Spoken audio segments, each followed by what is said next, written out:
Hello and welcome to the channel and welcome to this Leviathan battle between the Deathwatch and the Death Guard. Yes, there's going to be lots of death if you can hear it. So today we are doing Sites of Power primary mission with Scrambler Fields and the Crucible of Battle. Crucible of Battle, there are deployment zones marked out with like the corner to the middle and the middle to the corner. It's that one. It's marked out by dice. And there is 5 objectives on the table. There is one slap bang in the middle. And the other ones are kind of in the other table quarters, but they're not completely symmetrical. And Scrambler Fields means that we cannot scout move, infiltrate, come from reserves, or deep strike onto objectives apart from your home one. So you'll be a bit more restricted in terms of how you can infiltrate or scout move or come from reserves. Sites of Power, it means you get 3 points for every objective marker you control in your command phase from turn 2 onwards. And you get additional 3 points for the No Man's Land objectives if you have characters within range of them. So having characters is useful. So that's a good thing. As for terrain today, we set it up tournament-esque, I guess. We even looked at some tournament maps and the terrain layouts and things. We did it properly. I actually measured out every single ruin to be the exactly It's a completely symmetrical GT layout terrain. We are going to do the ground floors a completely blocking line of sight today because most tournaments have LOS blocking ruins. Yep. But if you go on the second floor, the top floor, you can see through the windows and get shot through them and so on. On the second and the third, but there are no windows on the bottom floor, so it's complete line of sight. I mean, there are windows, but they're too dark; you can't see through them. That's right. So all ruins, including the small ones now, because you don't need to be at least 5 inches tall, are obscuring, so you cannot shoot past them. And obviously, if you're in the ground floor, it's completely line of sight blocking anyway. So there's plenty of line of sight blocking terrain on the table. And then I didn't bother putting trees or woods on the battle mat today because it's snowy. And trees and gravel on snow just looks a bit pants. So you've got a white can of spray and you can spray the trees. But then that's so you could make snowy trees, but I haven't got snowy trees. So what we've done, we've put craters down instead. So it still gives you a benefit of cover if you're on the crater. I think only infantry, beasts and swarms do. So if you're a vehicle on a crater, you won't get cover, I don't think. But there's plenty of cover all over the board anyway, and vehicles are easy to get cover with as long as part of your vehicle's hidden, right? So easy to get cover anyway. The only main difference between craters and woods is you can shoot through a crater without getting the benefit of cover. But again, there's plenty of places you can hide things anyway. So the biggest difference between a crater and a wood is the fact that one's a crater and one's a tree. I mean, in terms of the rules, obviously it looks very different. Yeah, obviously, it looks very different to a wood because there's not a tree in the middle of it. There's a hole. But there are some nice bushes laid out because, as people know, I do like a good bush. You do love bush, Dave. And there's lots of ruins here to ruin lines of sight. So that's like ruining line of sight, Dave. So that is the train. That's the mission. We've already heard him today. The guest for today it's Death Guard Andy. Say again. It's Death Guard Andy. One more time.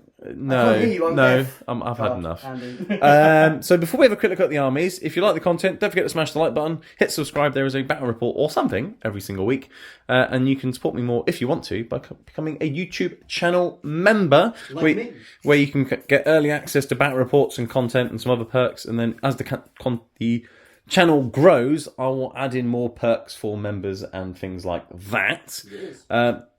The battle mat is from gamemat.eu. The ruins are from urbanmats.com. The craters are from A Games Workshop in Torquay many, many years ago.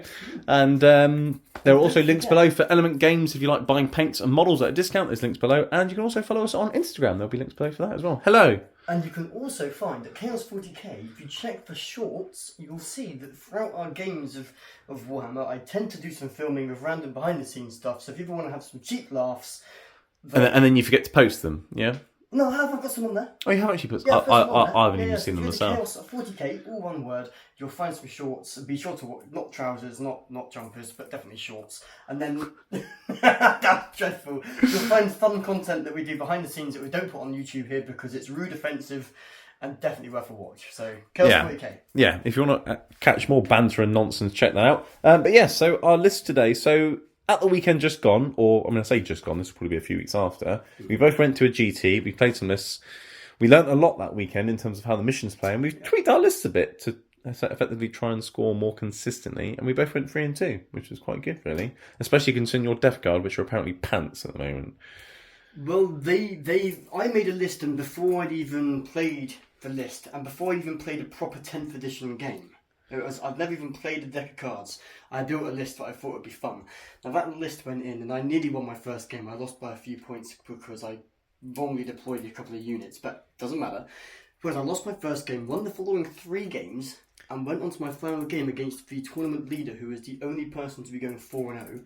Had I won that game, by the looks of it, I would have come in. You could have won the tournament with Death Guard with a list that you'd never played with the card deck before and all the rest of it. It's almost like you randomly came across a good list and then changed it. Or you're just a good player and now you've realised it was rubbish and you've changed it to make an even better list. Because the one thing I didn't have was mobility, baby. So let's talk about my list.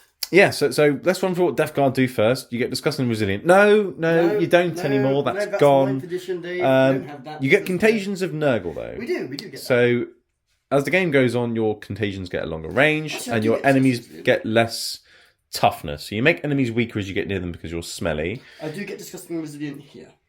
Yeah, just this small section here. Yes. Yeah, okay. So I thought I'd just show. And then you also get stick objectives. So if you hold an objective in your command phase, you can move off it and it's still yours. Very, very nice. So that's very handy for an army that's slow. It means you can just keep trudging up the board, essentially.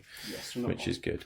So that's a bit about Death Guard. Do you want to run through your list, what things are, why they're in the list, and talk us through let's it. talk about tournament play. Tournament play.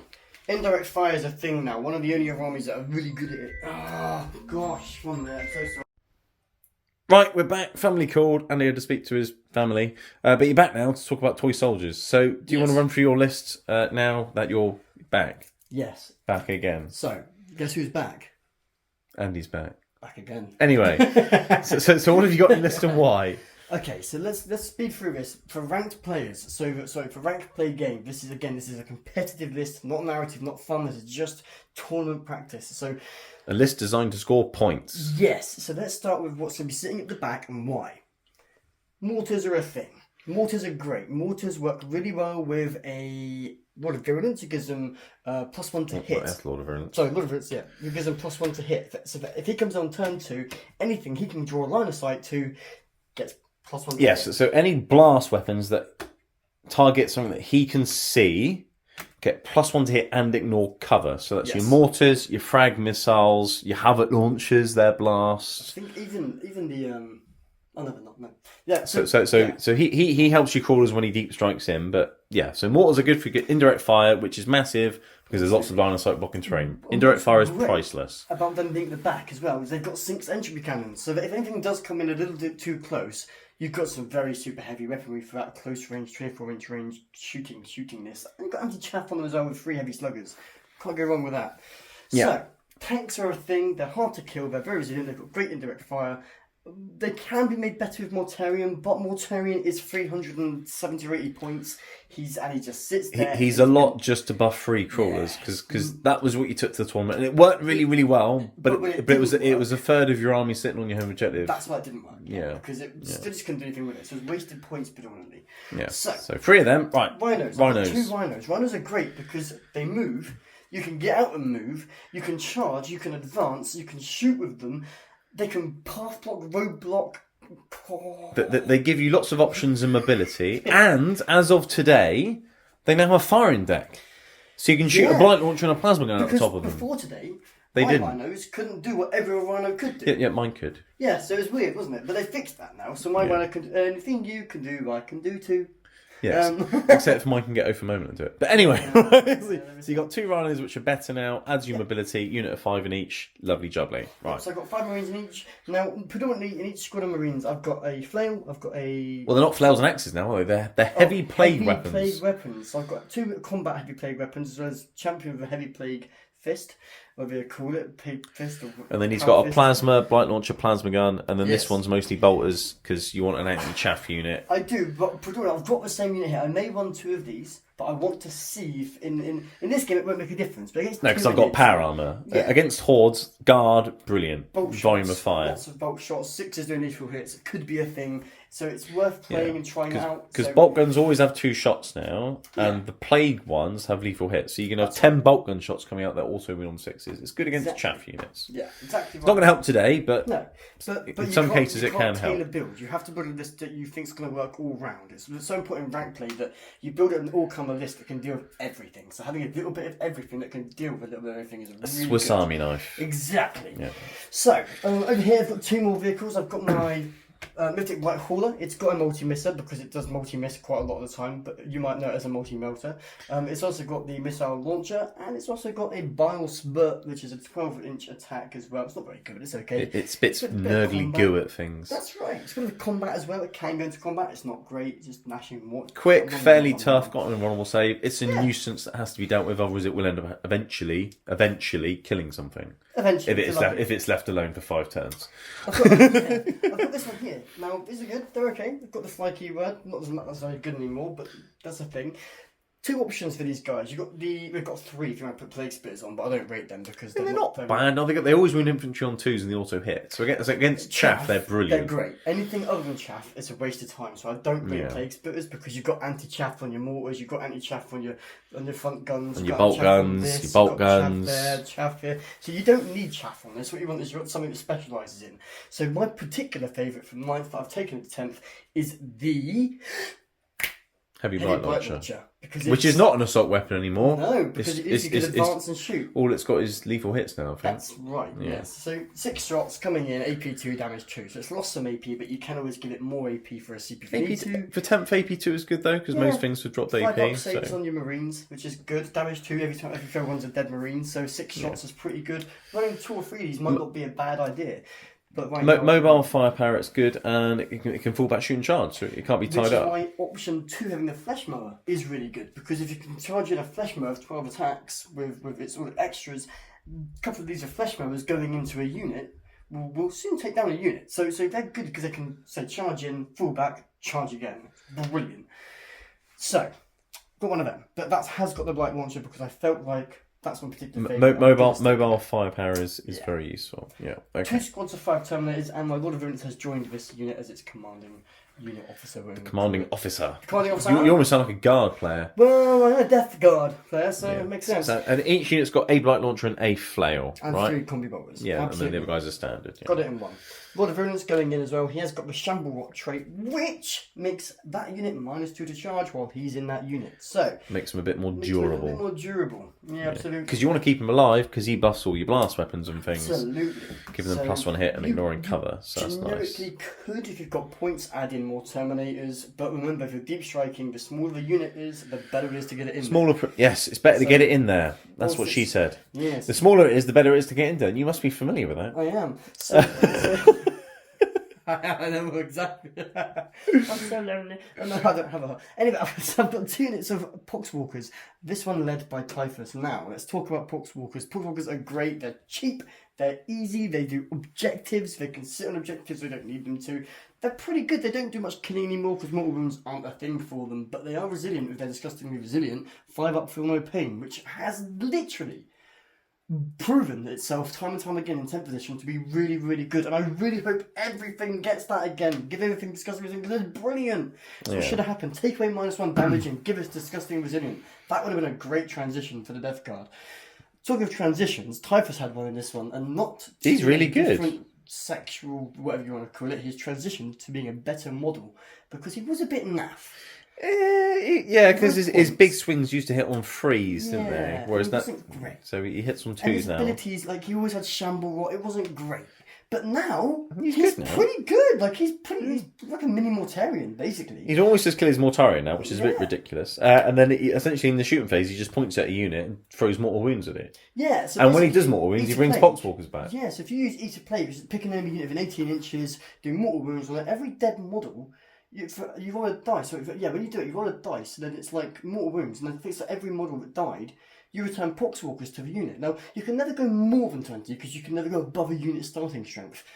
But who cares when you've got 20 Poxwalkers bringing back D6 a turn? And remember, when they get into combat and they kill a model as well, because there's 20 of them doing 40 attacks, you're going to get more kills and bring back more. So you've got a regrowing shield of Poxwalkers around Typhus, and he makes the entire unit -1 a hit as well. Yeah, he does, because like I said, he's better than Mortarion. So the plan is with this unit, essentially, it starts in reserves most of the time if you want it to. It just comes on. He throws some mortal wounds at something. Yes. And then I've got a bunch of Poxwalkers and Typhus to deal with. Otherwise, I'm going to keep getting mortal wounds every single turn. Yes. And if I charge it, Typhus smacks me with his big hitty stick.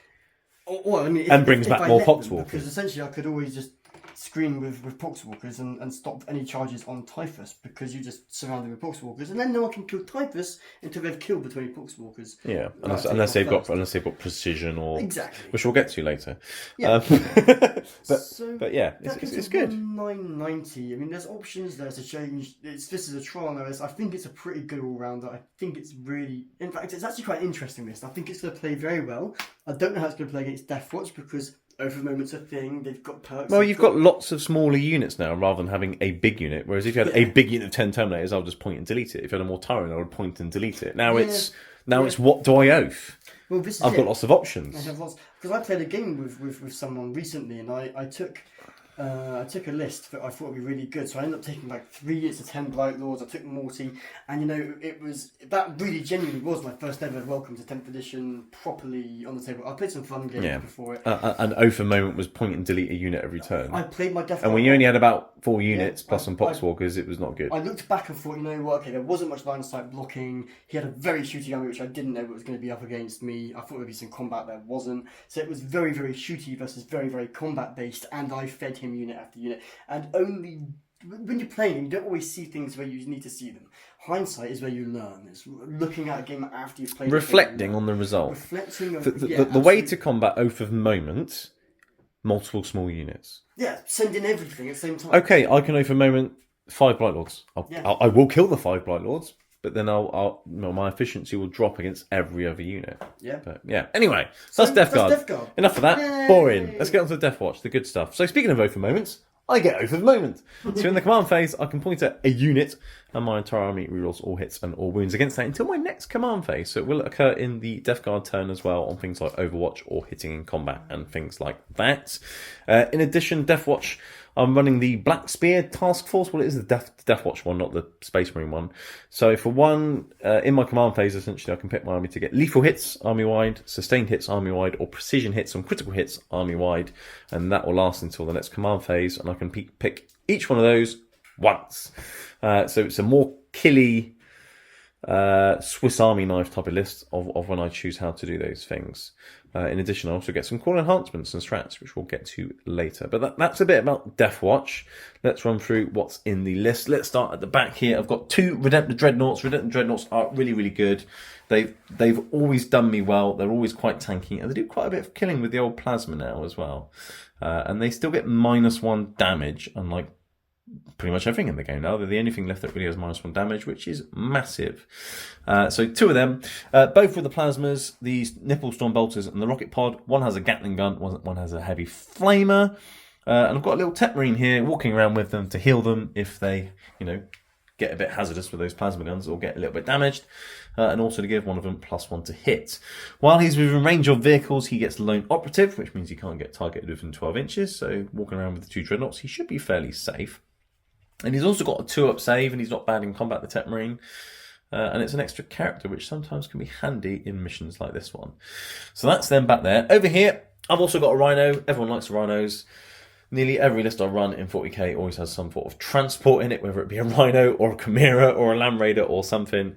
Transports have always been really useful, and now in 10th they're even more useful because you can get out after they've moved.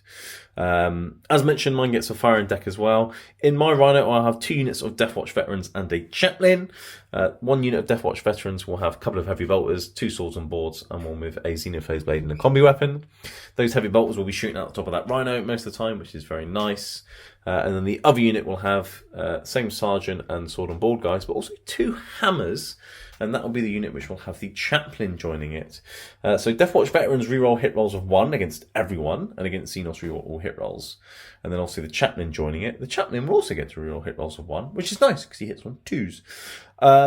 Also, the Chaplain and his units will get +1 to wound in combat. So I'll have the Chaplain, a couple of guys with swords, and a couple of guys with hammers, all rerolling hit rolls of 1, and all getting +1 to wound.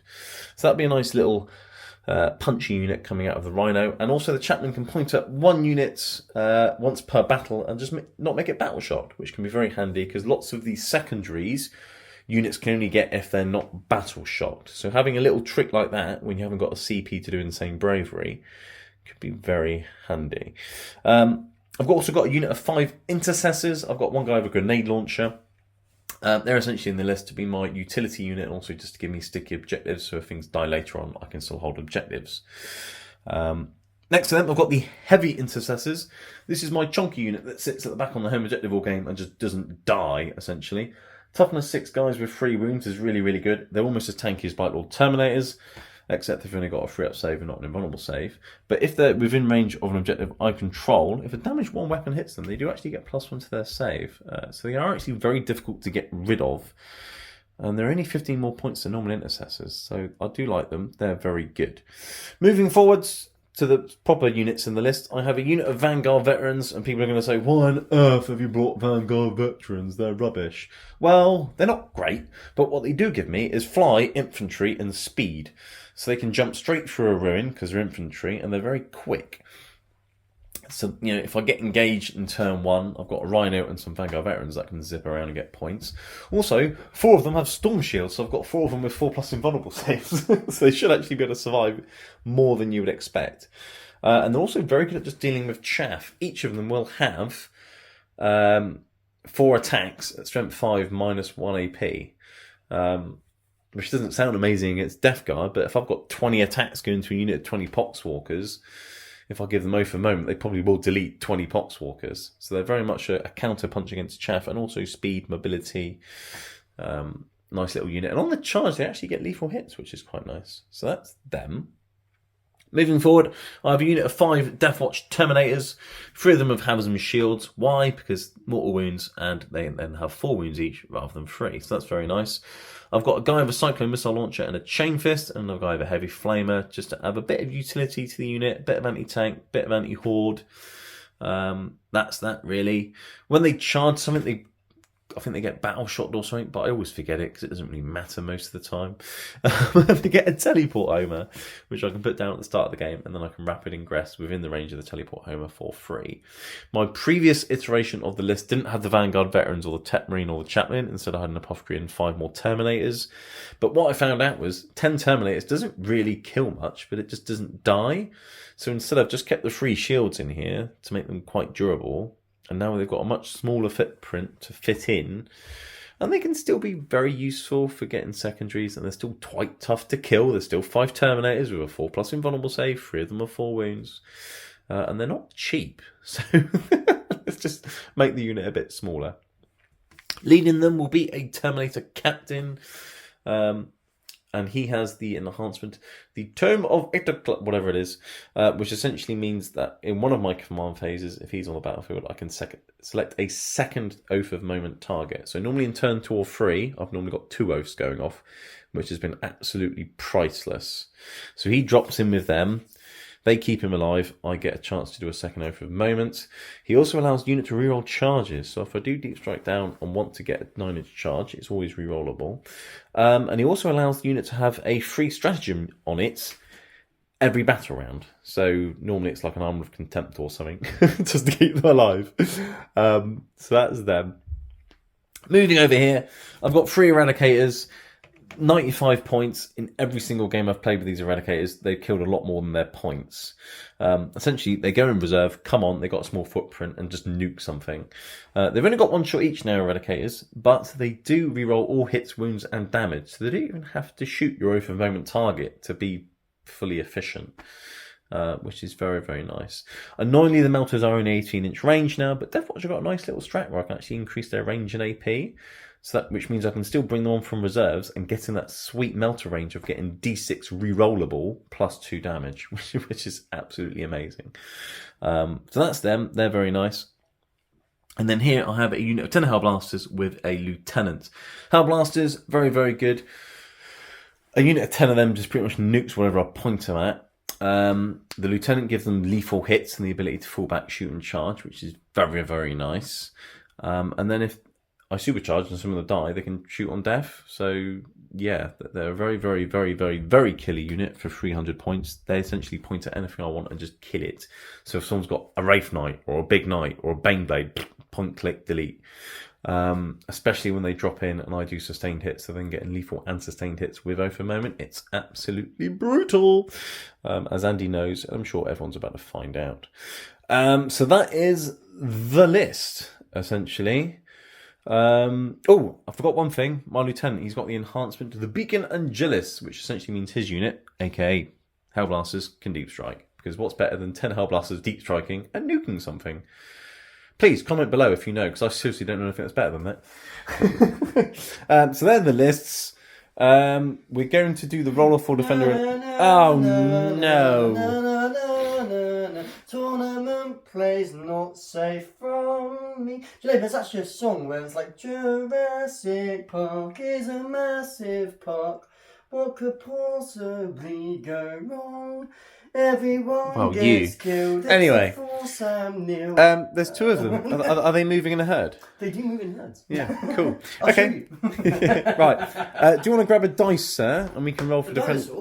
A die, not a dinosaur, a dice. A dice. A cube with 6 sides on it with numbers and things. Not dice, sir. Come and get a dice. We're going to roll for deployment, and this time we're not going to pause and do deployment. We'll actually deploy on film, so people can see why we're deploying things, where we are, and how we do things. So after you, Andy. I got a 4, mate. You get a 5. Cool. I'll get a 5. I call everything live. Everyone can see live. How come I'm calling dice? Nice. Okay.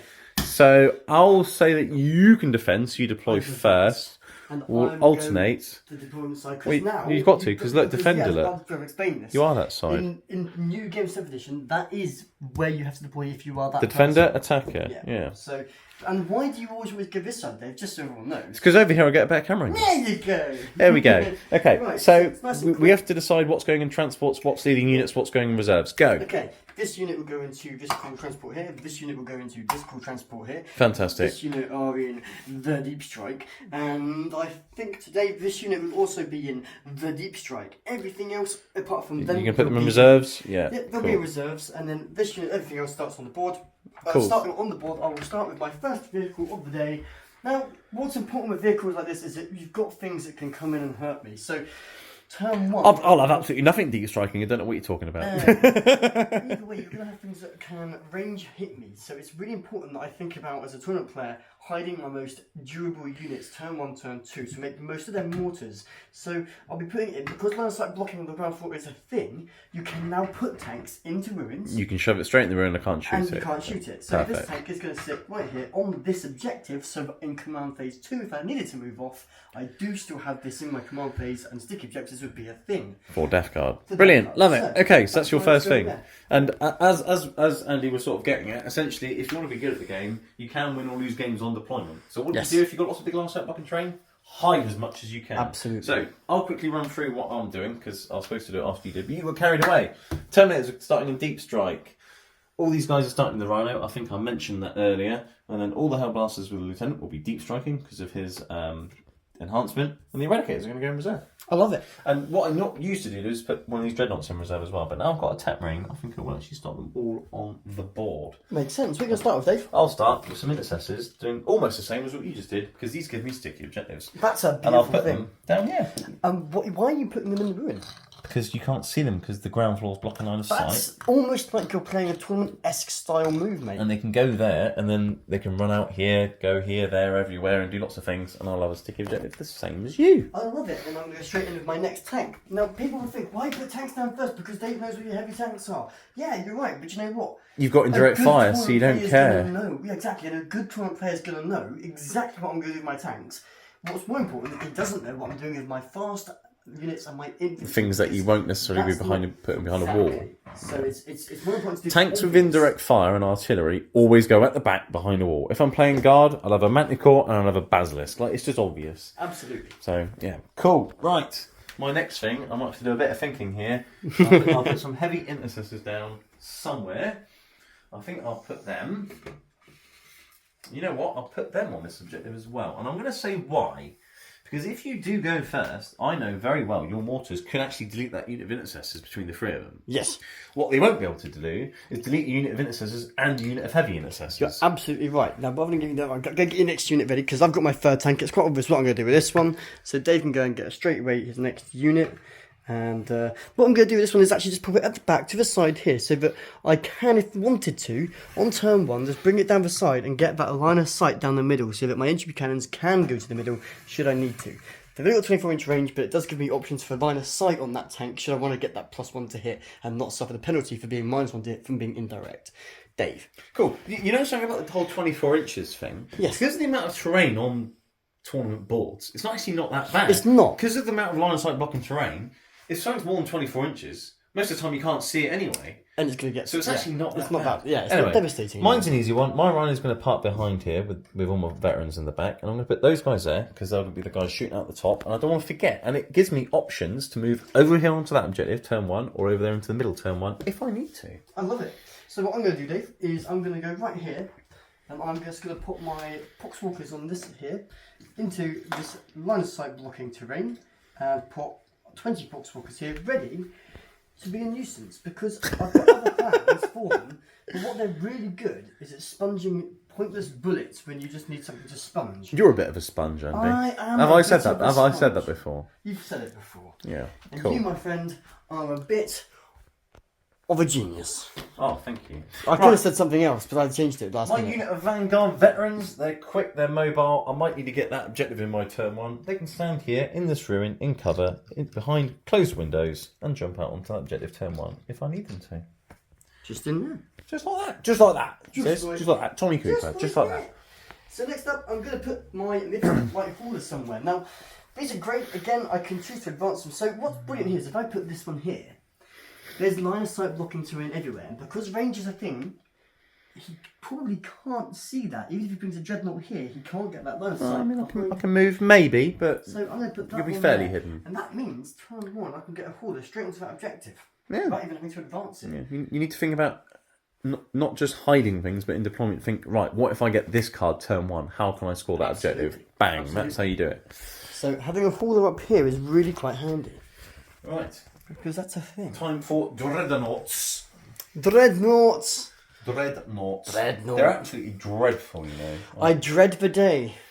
Right, now you got all your tanks back there. They've only got a 24-inch range, and your hauler, which is your other anti-tank, is all the way over there. Yes. Okay, so I reckon if I put my dreadnought here, it'll be perfectly safe It's a very, very good idea. because there's walls in the way, and multi-metals have only an 18-inch range. And you know what walls do, don't you? They block line of sight. Well, they also make sausages. They also make ice cream walls, don't they? They do. Yeah. Yeah. Cool. Where you going? And this is what we do when we're not on camera. We think stupid things like that. Now, I could put that there, and I'm not going to. You could do. I was wondering why you put it What there. I'm going to do is I'm going to put this just here. Because I want, at this point in the It'll give you an option to maybe go onto that objective and that objective turn 1. and it also tempts my opponent, because what I want to do is I want to bring him up, because guess what I've got here? I've got Entry tanks cannons. that can come through Is it- and shoot things. Are you making that drone a tempting target? It's almost like, I know, isn't it? It's brilliant. Brilliant. So I'm okay. giving my opponents things to think about in my deployment that aren't necessarily making them think, how am I going to win by scoring points. They want to win by bringing their anti-vehicle units out early on, allowing me to, on my turn 1 or turn 2, to counter them and take them out early in the game with my heavy weapons. Cool. Dave. Right, I was essentially another good thing to do during deployment is literally you're allowed to pre-measure things. Yeah. So pre-measure things. Absolutely. I know his multi-melt was an 18-inch range. His hauler ain't going to be able to get to there. So No. my dreadnought is going to be absolutely safe apart from a crap missile, which to be honest, feel free. And if you want to launch your mortars at it, it's fine. Because you'll be -1 a hit. I'll get the benefit of cover because it'll be indirect. And I'm also -1 damage with them. So not go wrong. for it. In here, I've got plague marines. What I want to Do do you? is I want to keep them safe. Now, because he's put his 2 anti-tank vehicles over there, I have. what I'd like to do is put a rhinoceros just here. Now, there's a second reason. I'm not going to tell you why, not yet, but there's a second reason why this unit's going to go here. Well, I know why it's there. You do. For secondary reasons. For second reason, and not just secondary, for another reason, but we'll come to it in that time, because I want people to Oh, sort okay. of see All right. why we're Cool. doing these moves. Dave. Dave. Right, this is literally my last unit because they're all in the Rhino. And What unit is that? striking or reserves. It's my Tech Marine. It's your tech. I mean, this one's self-explanatory. He's going to start next to the Dreadnoughts. I didn't think you were going to. I had no idea that was going to happen. Honest to God. So you can give one of them +1 a hit. And then I'm going to put my last rhino. Now, if I put this here, which is where I want to put it, I'll move you're out gonna and come nuke up it. You're Yeah. going to nuke it. Does it turn? If he gets turn 1, that's a big problem because it means I'm going to lose a vehicle straight away. And possibly some Marines. Or am I? When he moves that, you have to look at your opponent's abilities. Now he's got 2 of these guys that could move over. I'm going to be getting the benefit of cover from 1 because he won't have the movement to get a whole. I mean, the AP is high enough for that not really to be a problem. If I do that and put it into cover, would you not be mindful? It'll be AP4. So what I'm saying is the AP is going to be so high, it's not going to make much difference. I can pop smoke. Which gives you the benefit of cover and -1 hit. If that's the only thing I can see turn 1, it's getting over moment put on it. So that's why in this game... So you don't really want to put it there. So what we're doing is... I mean, you can if you want. No, we're going to play as we should for the middle objective. Hide it. Now, yeah, turn 1, I've got stuff that can already get there if I need it to. You've got ways of getting to the middle. You've got ways to getting over here. You don't need a way to get to a 3rd objective. You need a way. You need a way to get to 2. Absolutely. So what I'm going to say now is the reason why I put this unit here. Yeah. Let's say Dave goes turn 1. In his turn 1, he's going to do some moving. He's going to do some killing. He probably won't be able to kill this. No. So that's just going to sit there like it is. That's it. In my turn 2, all that's going to happen is my Marines are going to get out and they're going to go in there. This is then going to go forward onto that objective and claim the objective. The reason the Marines stay here and probably screen out a bit is to deny your deep striking and units and reserves coming in anywhere and targeting your tanks. Absolutely. Yeah. It also denies you. Guess what? You can't get within 9 inches of my deployment, which means. I mean, there's also other reasons why it's useful to put it there, which you might not have thought of, but I have. Is you've got a drone that can get into the middle if you get area denial. If you get secure no man's land, you've got that can zip here, that can zip here. If you get investigate signals, which is another one you can get, bang. The Rhino can just get within 9 inches of that corner, done. Something else in within 9 inches of that, done. I can move that one over and get engaged. You can get 3/4 in turn 1 if you need to. Pretty much for 99%, well, 90% of those points, I'm going to try and potentially get on turn 1 from whatever I draw. Most objectives you get on turn 1, you should have some way of scoring. So you've got to build a list that no matter what card comes out on that deck, or what cards, because you draw 2, you should at least be able to score 1 of them every single turn. If your list can't do that, even if you're facing an army which doesn't even exist, your list isn't good enough. You will have a problem. Anyway, have you got any more deploying, or is that you done? Everything else is in. So it's time to roll for our 1st or 2nd turn. And the way we've deployed is very sensible because every tournament player should always deploy as if, Dave, what? They're going 2nd. Absolutely right. So if you deploy aggressively, as if you're going to go 1st, and you lose that roll off, you will lose a big chunk of your army before you even get your tank measure out. How many times did it take me to learn to stop playing that way? Because I used to. Many defeats, Andy. Many defeats on your part. Yes. I used to think I'm Death Guard, I can take it. But when you start losing tanks and start losing your drones and your Marines and your terminators, turn 1, you start thinking I shouldn't have done that. And it's cost me many games. So let's roll off. And after the roll off, I'll need to put my teleport homer down somewhere. 5, so you get a 5, that's nice.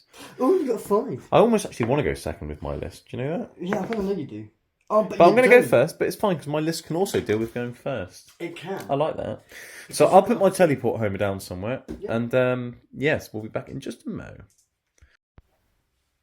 Okay, so yeah, just after the roll off, I decided to put my teleport homer down there like that, because then I can rapid ingress within 3 inches of there and it won't cost me any CP.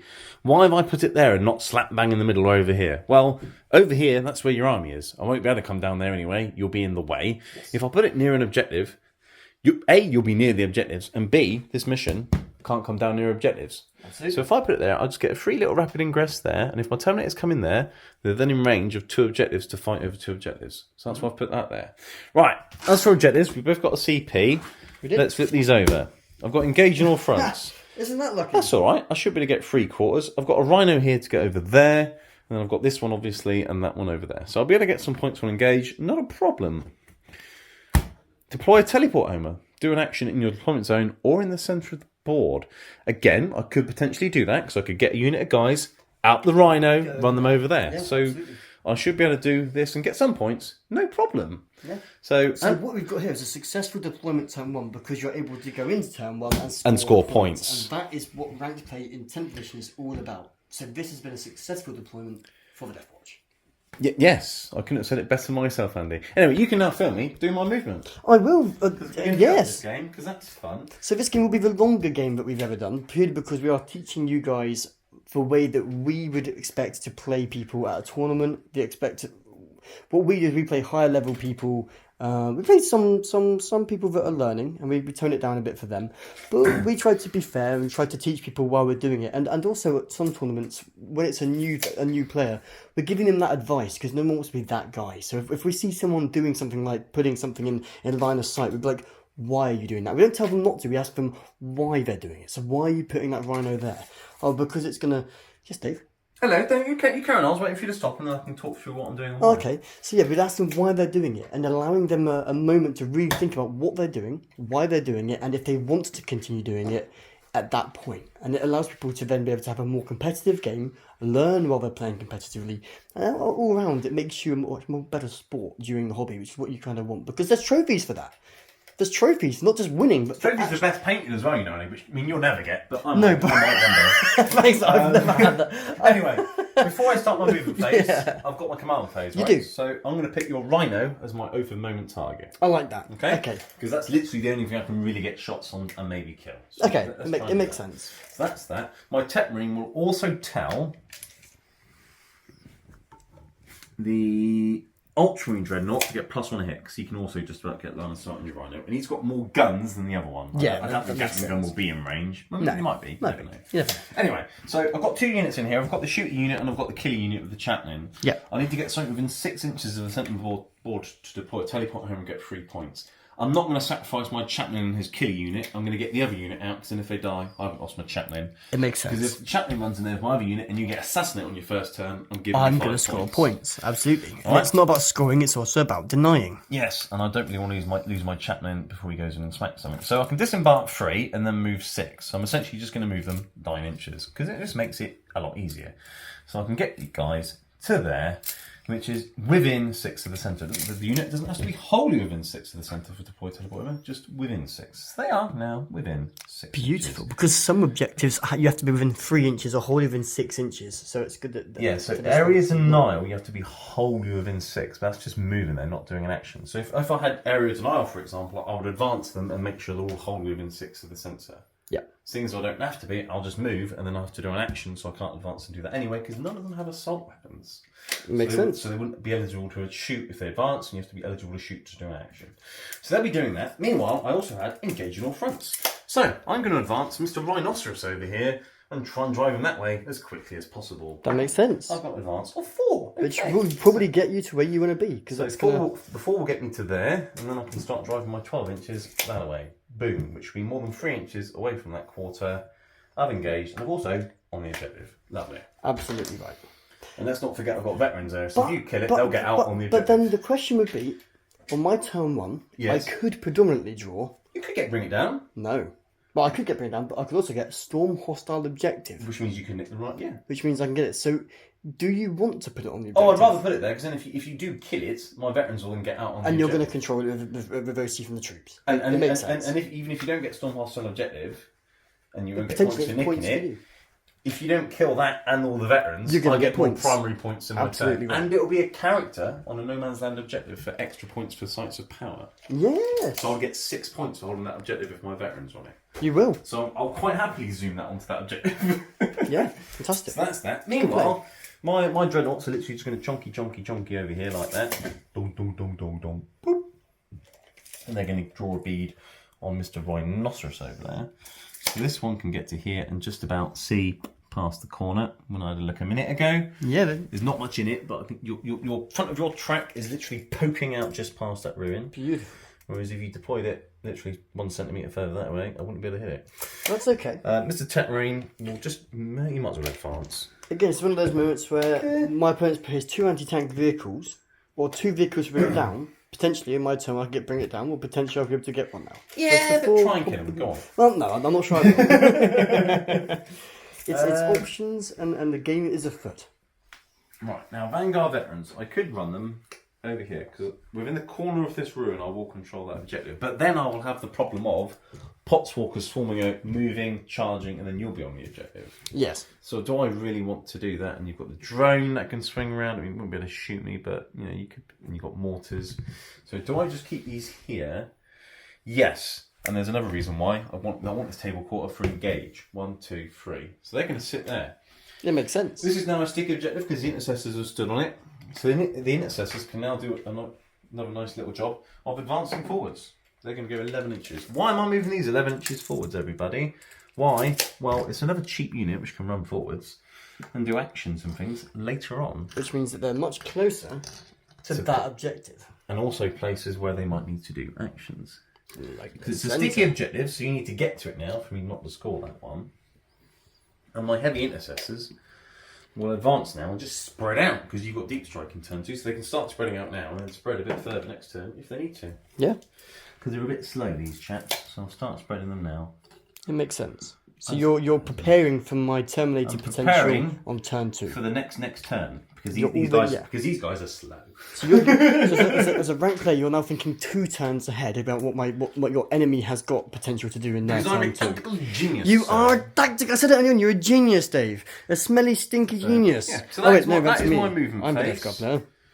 That's my movement phase done. I'll start shooting things now. I'm not entirely sure my Gatling gun is in range. It's not, no. So it's literally just going to be 2 plasmas lighting up your rhino. Okay. That's fine. Did you want to spend a CP on smoke or cloud of flies? Or anything like that? I'm going to make myself -1 to hit, and then I get +1 to my save as well because of the... I mean, you get in cover anyway. So there's no point. Cloud of flies, it makes no difference. There's no point, no. Because in 10th edition, you don't need to pop smoke because you'll be behind the ruin and getting saves because of that. Yeah, because I can't see your entire vehicle. That's so you get the benefit of cover anyway.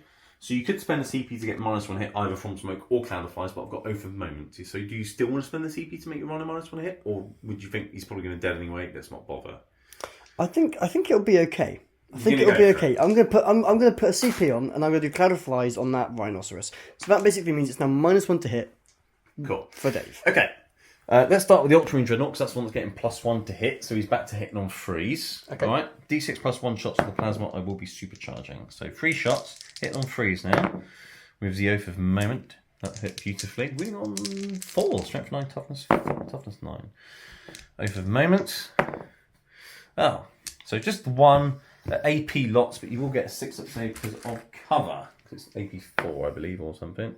That's gone straight through either way. That is 3 damage. 3 damage. So you have 7 remaining. It's the number of Nurgle. It's nice, isn't it? That's quite good. So let's do a quick hazardous check for that Dreadnought. On a 1 he'll take mortal wounds. No, good.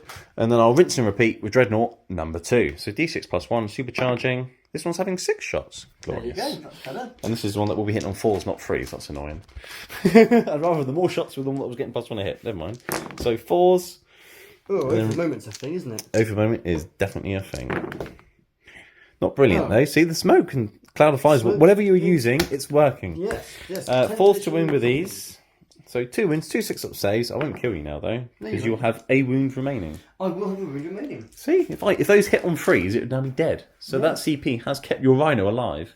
It has. Which means in your turn you'll get an extra wound for it because they repair. They repair 1 wound every turn. And it means you've also now got an extra unit which can move around next turn. 10th edition is, even when you're on the last wound, your modifier to movement does not get impaired anymore. It's now just the ballistics. It's -1 a hit. Yeah. And you're a rhino, so you don't really care. I don't care. You've got a habit launcher and bolters. Movement. I can still get my troops out, which is probably what I'll end up doing. Yeah. Hazardous check. So yeah.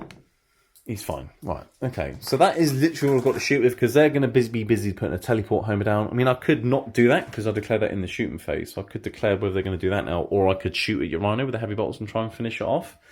I think I'd rather at this stage just get the 3 points. Yep, makes sense. I can shoot a bolt gun at your rhino next turn and kill it if I really need to, so that is fine. So I will get 3 points for deployed teleport homer, and I believe I get 3 points for engage on all fronts because I'm in 3/4. Done. So 6 points for Deathwatch on turn 1. Right, okay, so it's now Death Guard turn 1, and we drew the cards off camera so Andy can have a bit of a think. And like I said he would, he might get Bring It Down. And he did! So he's got Bring It Down, kill a vehicle. As mentioned, I knew the Rhino was in for it, and there's Dreadnoughts available, but okay. And Cleanse, which is you need to do actions on objectives. That's not a great one for Andy turn 1, because I've got this objective, and I don't think there's any way you can really maybe get something onto an objective in the middle that you'd want to do an action with. No. I mean, you might be able to move your drone onto the central objective and do an action. But do you really want your drone sit in the middle doing an action, or do you want to shoot some Marines with it? I don't know. I mean, that's a choice for Death Guard Andy, not me. Yeah. You could actually do an action here if you really want to, because if you're lucky with the mortars, you could kill the Rhino. But then actually because then my guys will get out and then you won't be able to claim. I've got a question for rulings. Rulings, go for it. So when my Marines get out of a rhino, because I've never done this before. Okay. In 10th edition, I've never had a rhino, so I'm asking a rule question. Yes, you still get out 3 inches. I'm still learning things as well. So they've got out there 3 inches. Yeah. I can now move him off and then move them separately their normal movement. Yeah. Great. So I'm going to move him onto the objective. Yeah, so they disembark the 3. He's now on the objective. You can zoom off that way. So he can. He's only moved, and I control the objective with 2 units on there that outweigh your OC. Yeah, he could cleanse that objective. But the problem is, if you kill my rhino and my veterans get out, I'll then control the objective and then you won't be able to cleanse it. Exactly. So that's something you have to think about what you want to do in terms of whether you want these points or those points. Yeah, I mean, I've got other options for... Bring it down will get you 2 points for killing a rhino. Cleansing that objective will also get you 2 points. Yeah. So it's which 2 points do you want, essentially? I mean, depending on how things going, if you're lucky with the melters, for example, you could kill the rhino, the guys get out and then you mortar them. Yeah. And then you have the objective and bring it down. You can have your cake and eat it, Andy. I could. I'm going to heal him up an extra wound, put him up to 2 wounds. Yes. And then I'm going to go... Where's he going? He's going to chug. No, I'm going to advance him because he's just an inch and I'm going to take the objective. Oh, if you advance him, you can't do the action. I'm well aware. Okay. You're just chucking a rhino in the middle. If my drone wasn't there, I would have gone to the objective. I'm going to put him there and have my troops and my rhino on the objective. Now, there's a reason I'm going to do this, and you'll see it in my next turn. Okay.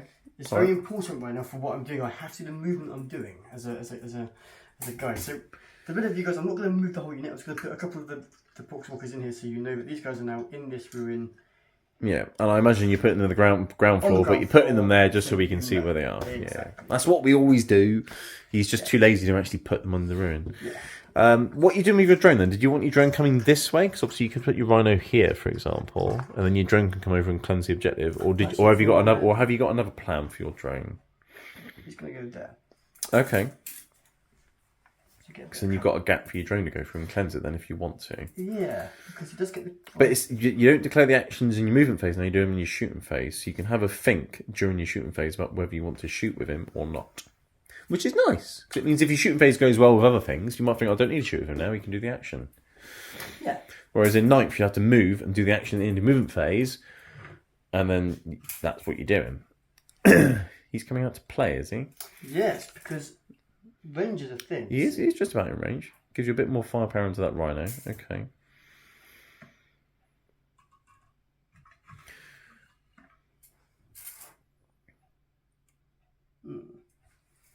I don't think you can get 2 of them in entry range. No.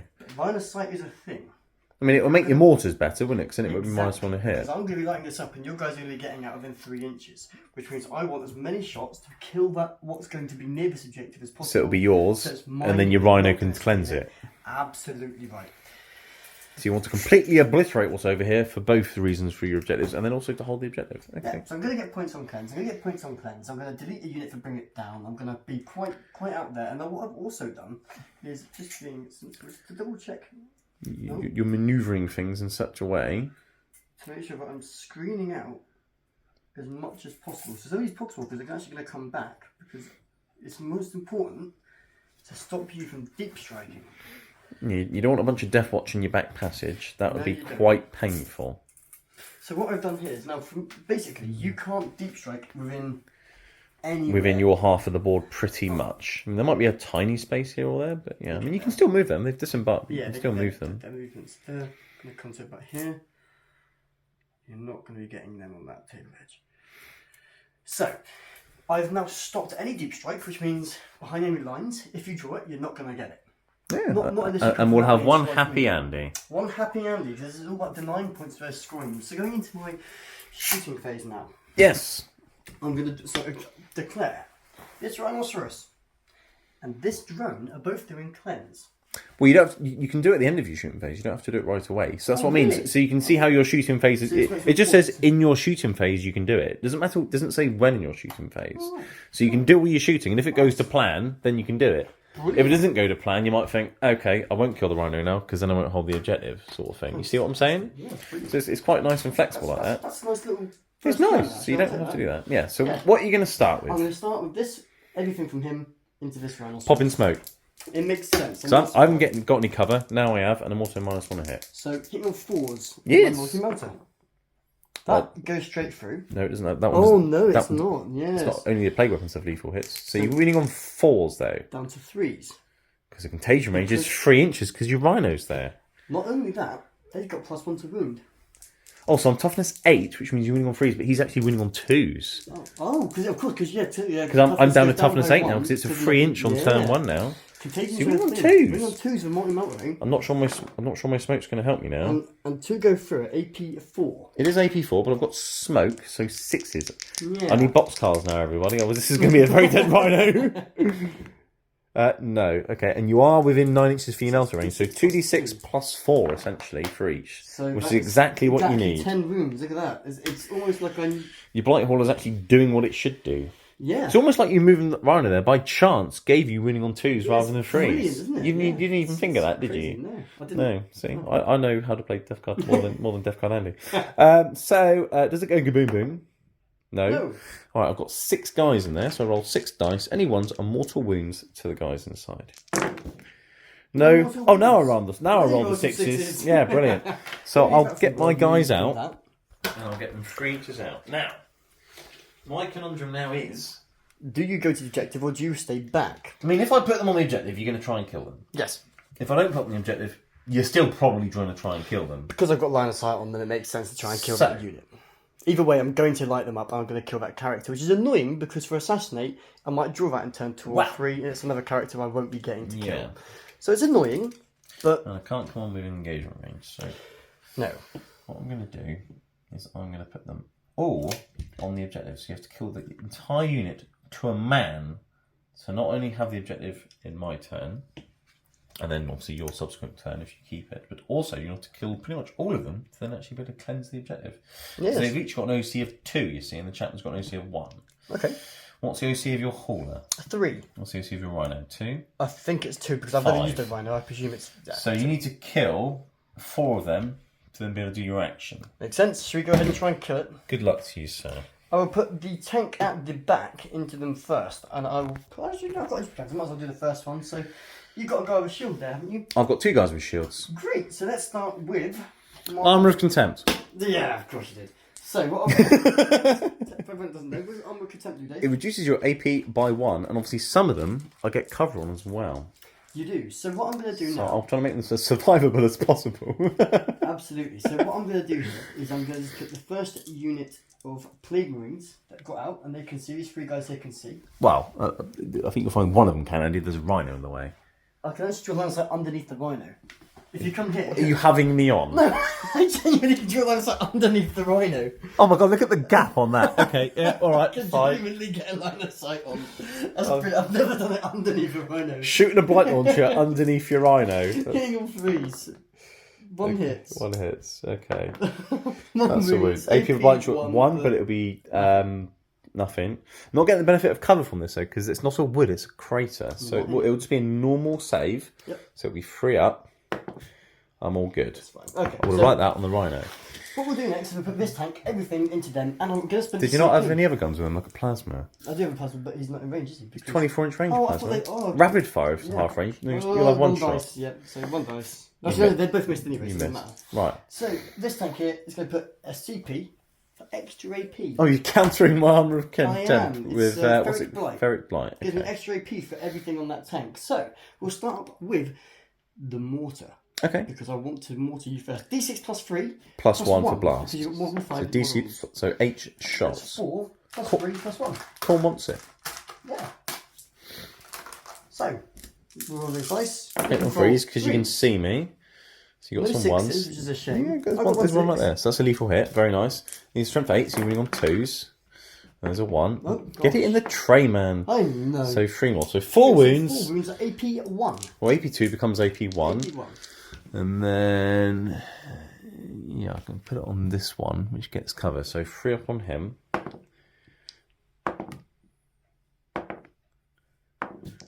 Well, he didn't want to die. What else you got? No, I've got the entry cannons.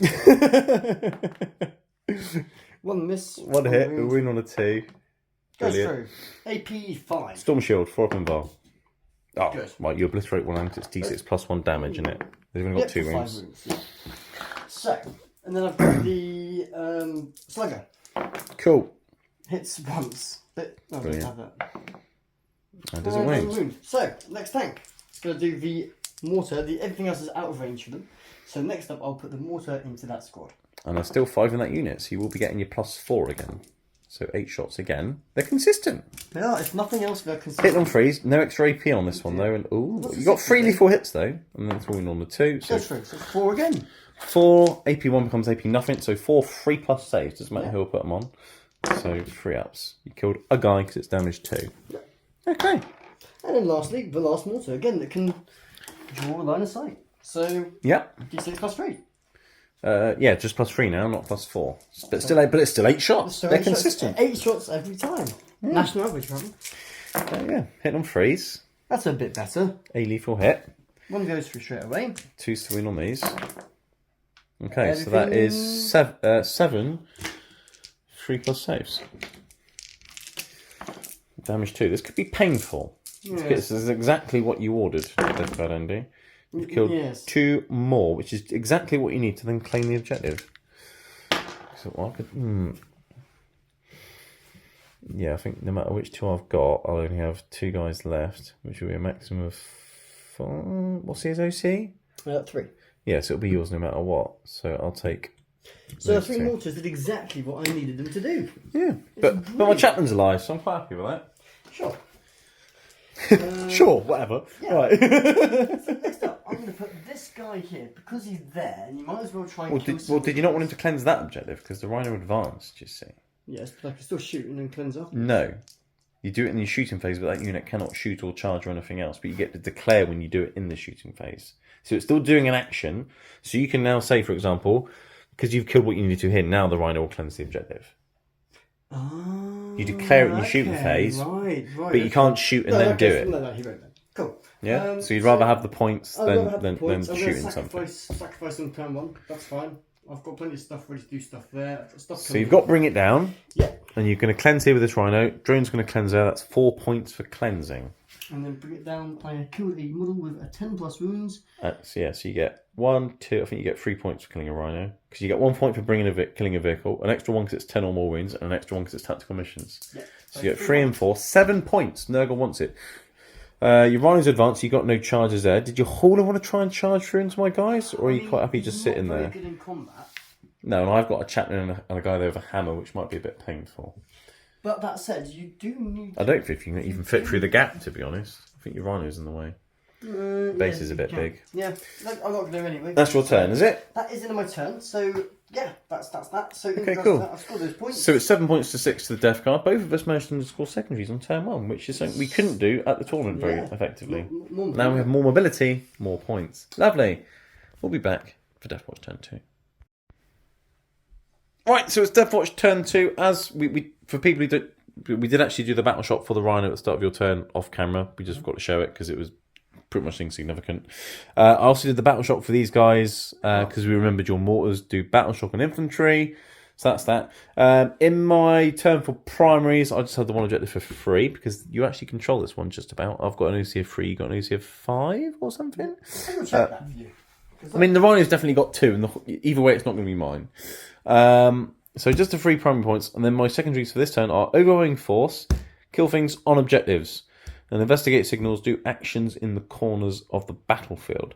So that's fine. I kept these over here in case I got such very much card. I kept those over here so they can do things later on, and it's going to pay off because they can jump over here, Investigate a Signal. Very nice. Makes sense. These are also over here because they were screening out, but they can also move a bit further this way and investigate a signal. So that's fine. And at the same time, they'll screen out your deep strikers. So that's very nice. Anyway, so I'll be doing that in a moment. So I will actually need to do a battle shock test on these guys in my command phase now because they are under half strength. They've passed. They're super fine. They are absolutely fine. Even if they didn't pass it, I'll just do my once per battle thing with a chaplain and say not a battle shock. So whatever, because he'll probably die soon anyway. So that's the plan for this turn. I've got some units to do. Some of the objectives. I'm going to Oath of Moment your drone. because that's on an objective. Let's kill that. Let's get some points. That rhino is also on the objective. It's got 2 wounds left. If I can't kill a rhino with 2 wounds that's on an objective, there's something wrong with me. So that should be able to kill 2 things off an objective. And with a bit of luck, I might be able to kill something else off objectives as well. So Andy's going to film now while I do some moving and things. Sure. And I'll do some moving and things. You can keep on moving like 5. Because you woke up today with this feeling that better things were coming your way. Yes. Did you give yourself a CP? I did. I gave myself 1 CP because you get 1 CP now. Yes, we both got 1 CP. I did actually do lots of pre-measuring before I decided on my for moment target. So the first things you do in the command phase is draw the cards. And then before I started doing, over moment that, I thought, right, what can I actually move to? What can I do? So I started measuring. I started trying to see if I can actually bring the deep strikers down anywhere useful. And the answer was no, because Andy's screaming out everywhere. I can't come here, can't go there, can't quite fit in there because you tell about your poxwalkers. Really annoying, so I would have loved to come in there and do a good tank. Quick rule for you guys. So 2 things regarding your cards at the beginning of the game. At any point in your 5 turns, first of all, you can spend 1 CP to get rid of a card. So if you draw a really bad card and you think, oh, I don't want that, and you want to hope for something better, we recommend you don't do it early on. We recommend you do it later in the game where you've got more options, but you can at any time in the 5 turns spend 1 CP to swap out a bad one, because in turn 1 you haven't got much board control unless you're really, really fast. And let's be honest, if you've got lots of board control in your turn 1, the chances are you can do most of the secondaries anyway. Exactly. So save it for later on when you've got more options available to you, because it's only once per game that is a CP. So see how the game's going first before you just go and waste a CP, basically. Absolutely. And then the second thing I would say on it is don't forget, at the end of each turn, if you don't score and you don't think you're going to score it, don't be afraid to go, do you know what? I don't want it. And you'll get yourself a CP for discarding it. For discarding it. Discarding 1 or 2 cards. That's it. You only get 1 CP, no matter how many cards you get rid of, you only get that 1 CP. But it may be a CP that you're going to use for a stratagem next turn. It might be something your army will use that CP for, because that means you're going to get 2 CP because new turn. So you spend those CPs wisely. Get rid of the one you're not going to score, but make sure you're going to do something awesome for a future turn. Dave, what are you doing? Right, so when I was spreading these guys out, it was quite handy, really, because now they need to run into the corner and get wholly within 9 inches of this corner to do an action. Now, they've got assault weapons, right, which means if they advance, they're still eligible to shoot. To do actions, you have to be eligible to shoot. So they can technically advance and still do an action, because I can advance and shoot with them. So they can advance to make sure they get in that corner. That should be enough to get everyone within 9 inches. They're now going 9 inches. So you can get to there, and the rest of them can just waddle in here. Blah, blah, blah, blah, blah, blah. I'm actually going to spread them out as much as I can, because I know you've got Terminators that could drop in my back passage. Right. I do like dropping Terminators in people's back passages. Yes, that's right. That is that's good. A pun. I said a pun. And I don't need to stay on that home objective anymore. Why? Because it was a sticky objective for my intercessors. Also, now I've got nothing on that objective. If you get overwhelming force, which is kill things off objectives, you've got less things that you can kill on objectives. That's right. Sticky objectives are cool. They make Space Marines. It's the only good thing about Death Guard. We've got it as well, and we're just. It kind of makes it a little bit better, because guess what? I've got nothing on that objective, but because I have screened out like I have, he cannot get anything onto that objective, which means it is safe.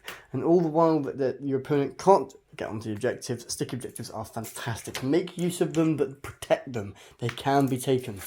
And advance these Vanguard Vets as well. Yeah, that's a 2-inch advance on those Vets. It gets them where he needs to get them. So what I'm going to do is I'm going to put them wholly within 9 of each direction.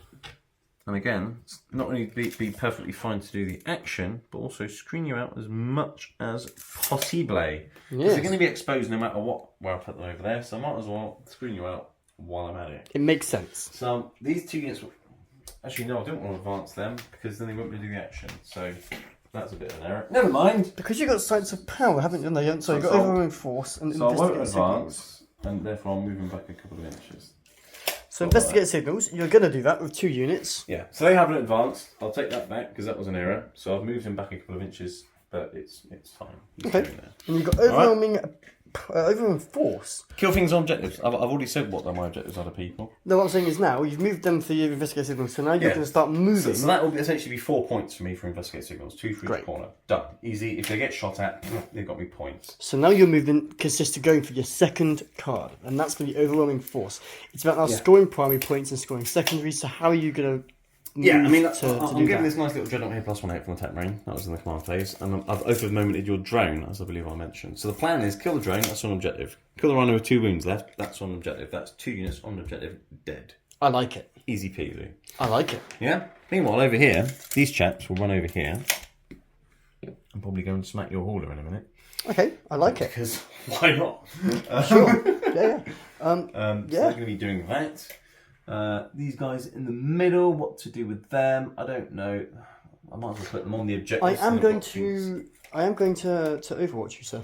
Okay, what are you going to Overwatch with? I'm going to Overwatch with my drone behind me. Have they moved yet? No, they're about to move. Good. I'll be overwatching them with my drone. Right. So once you've done what you're doing, I will be overwatching with that. So you declare Overwatch just after a unit's moved. I was thinking about overwatching this, but then I thought to myself, well, it's only got like 3 shots you're going to miss. no, I was using my tank and put my tank into it. Oh, I see. But it's actually predominantly better to do 6 shots at AP2 than D6 plus 3 at AP1 when they're in cover. Yeah, absolutely. Yes. So, time. So they're just going to go there. Actually, you know, I'm not going to Overwatch. I'm going to save the CP because although Overwatch is great, I am hitting on 6s. If there was one guy left in the unit, might be worth I would it. strongly advise just to kill an extra unit. But as it's not really going to change the game. No, it's a waste of a CP. It's better to use the CP for -1 to hit and potentially save my drone, making -1 to hit. Yeah, or save it for something else more fun in your turn. Exactly. Yeah. Cool. Okay, nice. So choosing where you spend the valuable CP is a thing. So when the Plague Marines get out, let's move a bit. Let's make sure I'm within 1 inch of that running. So if your Plague Marines bust out, they'll have to bust out over there somewhere. It makes sense.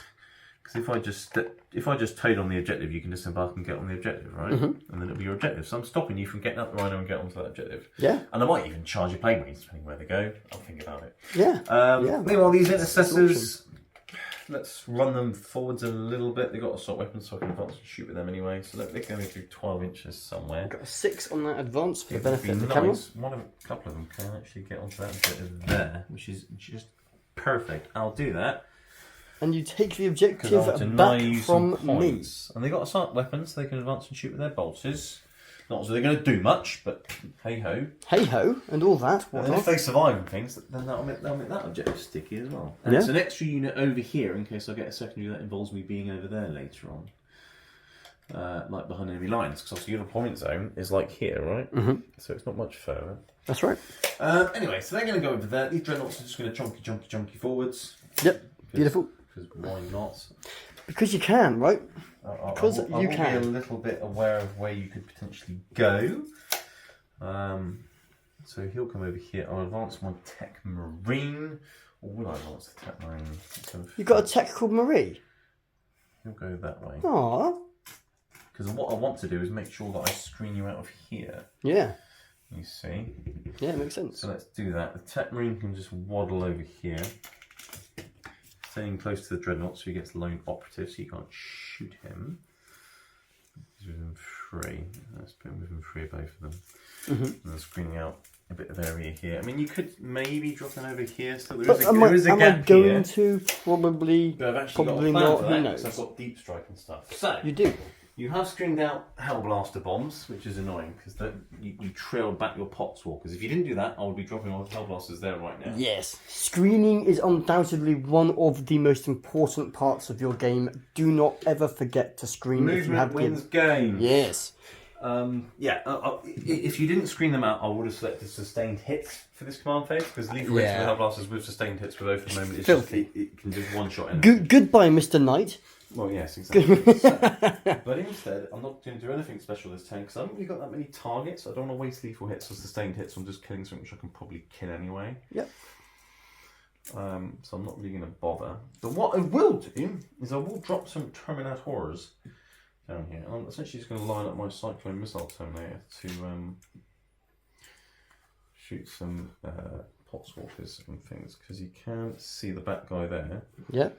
And he's got frag missiles. Nice. That'll kill a couple of Poxwalkers. This is blast. He's got a Stormbolter as well. So that's fun. Captain's also got a Stormbolter. Just to delete a few of them. So you've got less things to screen out with and be annoying with, basically. And then what I'll do now... Now, coherency has changed slightly. So in 9th edition, Andy, a unit of 5, each guy would only have to be within range of 2 inches of one other guy. Now it's up to units of 6, where you only have to be within 2 inches of another guy. So this unit of 6 Terminators with the captain can still string out nicely 2 inches. Nice. It is actually. So I'm going to do exactly that with my deep strike move. Do you want to know why, Deathguard Andy? Why, Heretic Dave? Because then I can screen out a lot of this board here by dropping in and being an absolute arse. Check this out. That is a very big arse move, Dave. So then you can't drop in anywhere over there like that now. I No. might even come back this way a bit more. If you can. If I can. Well, I mean, I can. It's just the angle I'm going at. This is what you call ultimate screening. Screening with the tiniest unit possible. Because it's got to be a model within 2 inches of a model. It's got to be within 2 inches of another model, because it's unit 6 now, not unit 5. Yeah. So he's now helping me screen out this whole area here. Yeah, absolutely. It's Right. a very good move. Because I was going to come in There might be a around thin, here. There might be a thin sliver here. Where? Right. Because my idea was going to be coming in here around this area and denying you being able to put those units in. There is a thin sliver there. But to be honest, there's not really much I can do about that. No. I mean, there is. You could drop your eradicators there. That's exactly what I'm thinking. Just to deny Just me. to deny you if you get behind enemy lines Yeah. or engage or something like that. Yeah. Because you can always move your eradicators later on. Well, at the end of your fight phase, I can spend a CP, pick them up and drop them back down again. Exactly. And your mortars are 48-inch range, right? That is a long, long way away. If I'm pretty much on that board edge, you won't actually be in range. You have to move towards me if you want to mortar them. Yeah. All you really want to use your 2 damage mortars against guys that have tough and 6 from 3 wounds. Possibly It's not something I enjoy doing, Whereas Dave. I've No. got guys on objectives that you could kill. So Quite right. It seems a bit of a waste, but You are to deny protecting and denying space, points. Deny you points. Yep. It's a good I move. will actually just bring these checks on here, Yeah. just essentially to annoy you. Yeah. It's a good in a tournament. It is exactly the right move because your opponent is going to be looking for weaknesses. That is your weakness, and you have covered it. So absolutely the right move to make. I don't want Death Guard appearing in my rear. So let's put those out. They'll be getting cover as well. So you know they're going to have 3 up saves from your mortars, and which are damage 2. They're toughness 6. You're winning on 3s. I'm on 3 up saves. I can even armor. Well, I won't need armor content because of cover. But you know, It's a thing. if you really want to mortar them, so be it, Jedi. I mean, Jedi scam. Okay, so do you want to do some shooting? So I've got board control. I've got You lasers certainly have. I mean, I've never seen Ultramarine. Sorry, what this is Deathwatch just making the branch. full use of a 2-inch gap. If there's one thing I love, Andy, it's a nice 2-inch gap. I need a 2-inch gap. All right? You do like 2-inch gaps, Dave. Anything more, anything less is not a good fit. So you do like 2-inch gaps. So that is my movement done. What's your first So my health bar is stratagem sustained. or shooting? As mentioned, what- I'm not doing lethal sustained hits. So I'm just going to go ahead and start shooting things now. Okay, so just to assume, over because you're the doing target- actions with this one here, and you're doing an action with this one here, they will not be shooting. They can't anyway, but Well, I for the mean, benefit. they could. They've got assault weapons, but I'm not going to bother. They're more used to getting points. So let's pump everything. Well, actually, no. Let's put the... That one has got 2 wounds left. Let's start with the Dark Angel Dreadnought first. Okay. And he's going to put his Storm Bolters... no, actually, no. Let's start with this one. Let's start with the Storm Bolters... And that's it, actually, into the Rhino. I might get lucky. Okay. And then everything else is going to... I will be spending a CP to make you -1 to hit my drone. Cloud of Flies. Yeah. Cool. Bang. Done. Lovely. Okay, so let's supercharge this plasma. It's going to be a D6 plus 1 hits. This is into the Shots. rhino. Sorry, the The drone. drone. Everything's going to the drone apart from the Storm Bolters. Cool. So let's just start with the Storm Bolters. Get that out of the way. Yeah. So 2 shots with the Storm Bolters. It will hit your Rhino on 2 because of the Tech Marine. You pointed at that one. That's 2 hits. It will wound your Rhino on 6s, and they're twin linked, so they can reroll the wings. No. Okay, fine. Whoops.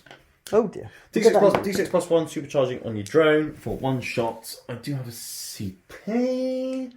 You can use it now. No, I'm not going to. So just 2 shots, which will hit your drone now on back to freeze. That's fine. And it will wound on toughness 9 in your drone. Yes. So 4s, but rerolling because of oath. So there's 1 invulnerable save its AP lots. Didn't make it. That is 3 damage.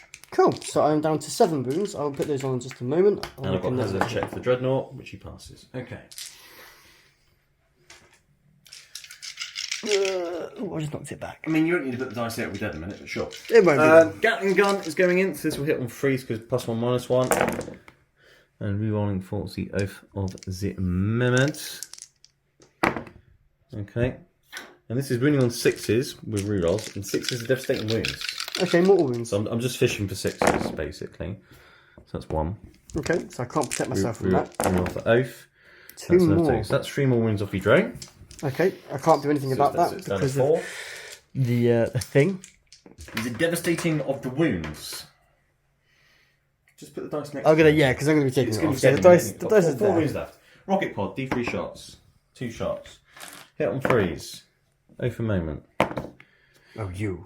Wounding on 5s. Oath for moment. Oh, you. 1 -1. So that's 2 more damage. You've got 2 wounds remaining. Okay. What's good is because of what I did. Essentially, you've now got to put the next dreadnought into it. Or do I, Mr. Andy? I bloody hope so. Right. The Tech Marine will shoot your drone with his Forge Bolter. Okay. Which is basically like a 24-inch heavy bolter. Okay, That's carry what on. he's got. Okay, so he hits on 2s, but 3s because of your cloud of flies. So hit on 3s, lovely. Winning on 5s. And then re-rolling. So 2 more, -1, 2 damage. Dead drone. Oh dear. Does it blow I didn't make any of my saves then. No, that's a problem. Rolling ones See if it blows every up, time. that'd be nice if it then kills the rhino. No, it doesn't. No. Okay, but that's dead. I made an invuln then. No. Get a 5 up now. That's a shame. I mean, that's a bit. So upsetting. have I wasted another dreadnought on T-Drone, Andy? No, you No, I haven't. haven't. No. Right, okay. Right, now the thing is I want to kill that rhino and then shoot do. the other dreadnought into the plague rings. Yes. So what I'm going to do is I'm going to shoot this unit right in front of you at the rhino. It makes sense. Am I going to shoot it? I've got AC. I'm thinking about just using grenades and just killing it that way. But I've got 2 heavy bolters, a combi weapon. Let's try and just shoot it. Let's see the CP. Heavy bolters, yeah, that would use. So I could do 2 heavy flames, 2d6 auto hitting shots between on 5s. I'm going to pause it until you make a decision. Okay, what are you doing? Heavy bolters. 2 heavy bolters hitting your rhino on 4s, and 6s will explode because they are heavy bolters. Everything hits. That's a glorious thing. I'm winning your rhino on 5s with these webby bolters. I'll take that. 2 at -1. You can re-roll everything because of every moment. No, that was on you. Oh, of course it was, yeah. So 2 4-ups or death. It's 2 damage. I made one. One dead rhino. Does it blow? No? Oh, it's damage 2, isn't it? Yeah. Damage 2 heavy bolters. It doesn't No. look. You got 5 guys in there? I do. Well, no, I've got 5 guys. I'm going to order 5 guys, but I do have 5 marines in there. Yeah, you haven't got 5 burgers in it. That'd be funny. You got roll 5 dice, Andy. Where are you going? Oh, of course I do, yes, because mortal wounds. That's why I'm saying you got 5 guys. Yeah, 5 guys. 5 guys, any ones, mortal wounds. Not dead guys now, mortal wounds. So one of them comes out with a wound. Okay. They will disembark 3 inches. Right, they've disembarked. Andy, you forgot to put a wound dice on one of them. One of them lost a wound.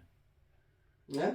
One of them lost a wound getting out, didn't he? Yeah. So we were just thinking that if you put someone on the objective, I could get more points for overwhelming force, but we actually read it. The plague wounds did not start the turn in range of that objective. But I've already killed 2 units in range of objective anyway, so I've already maxed it, so it doesn't make any difference. So you thought you might as well put them on the objective because then you got another unit on the objective, right? Yeah, and you're going to shoot them either way, so... You couldn't really hide them. So they're getting out like that. That unit's finished shooting. Yes. These have got assault weapons they can advance and shoot. I'll think about doing something with them in a moment. Almost an oath of moment. But before I think about what to do with them and the other dreadnought, I'm going to come over here to this unit of Terminators. I'm going to shoot 2 frag missiles and 2 storm bolters into those poxwalkers. Because they can see the guys that strung back in the way. So 2d6 plus 4 because of blast for the cyclone missile launchers. There's no AP on this. Do I want an extra AP just so you don't get your saves and you only get your shrugs? No, I'll keep my CP. So 2d6 plus 4. So I guess it's 7 then. It'll hit your poxwalkers on 3s. And it'll wound them on 4s. And then they are in cover, so you will get 3 6-up saves, followed by 5-up shrugs for any failed saves. So 3 5-up for no pains. So I've killed a poxwalker so far. You killed Betsy. I've got a storm bolter. Actually, hang on. They're not in rapid fire range, are they? So it's just, yeah, okay. So a storm bolt we're hitting on 3s. A storm bolt we're hitting on 2s from the captain. Oh, look, everything's hit. Nice. And then winning on 4s. So it's 3, 6 up saves, followed by 5 up shrugs again. So you fail the saves, but you'll make the shrugs because that's what you always do. I mean, what? 2 Poxwalkers dead, so I've killed a few of them. Okay. Okay, 3 Poxwalkers. Better than a kick in the nuts. Yeah. Okay. Now, what to do with this unit, this dreadnought here? Well, So, scoring points is a thing. well, I've got a heavy flamer. That's going to go into the Plague Marines. The Storm Bolter, that's going to go into the Plague It Marines. makes sense. I didn't do a hazardous check for this dreadnought. Let's do that quickly. He takes 3 mortal wounds. I like that. Do I want to CP that? Because you can CP hazardous checks. No, I think I'll keep my CP. Because I think he's fairly safe for entry cannons there anyway, so he should be fine. And I can just hit him next time with Mr. Tech Marine. So yeah, as I was saying, Heavy Flame with Plague Marines, Stormbolt with Plague Marines. The Rocket Pod will also go into the Plague Marines, but I think what I'll do, just because it's annoying, actually, do I want to kill the Rhino? Do I want to kill the Rhino? I mean, what on earth is it going to do? Actually, tell you what, before I get to the Dreadnought, let's shoot all these bolt rifles at those Plague Marines. Alright, because they advance with their assault weapons, so let's do that. So I've got 10 bolt rifle shots, shooting Plague Marines, hitting on 3s.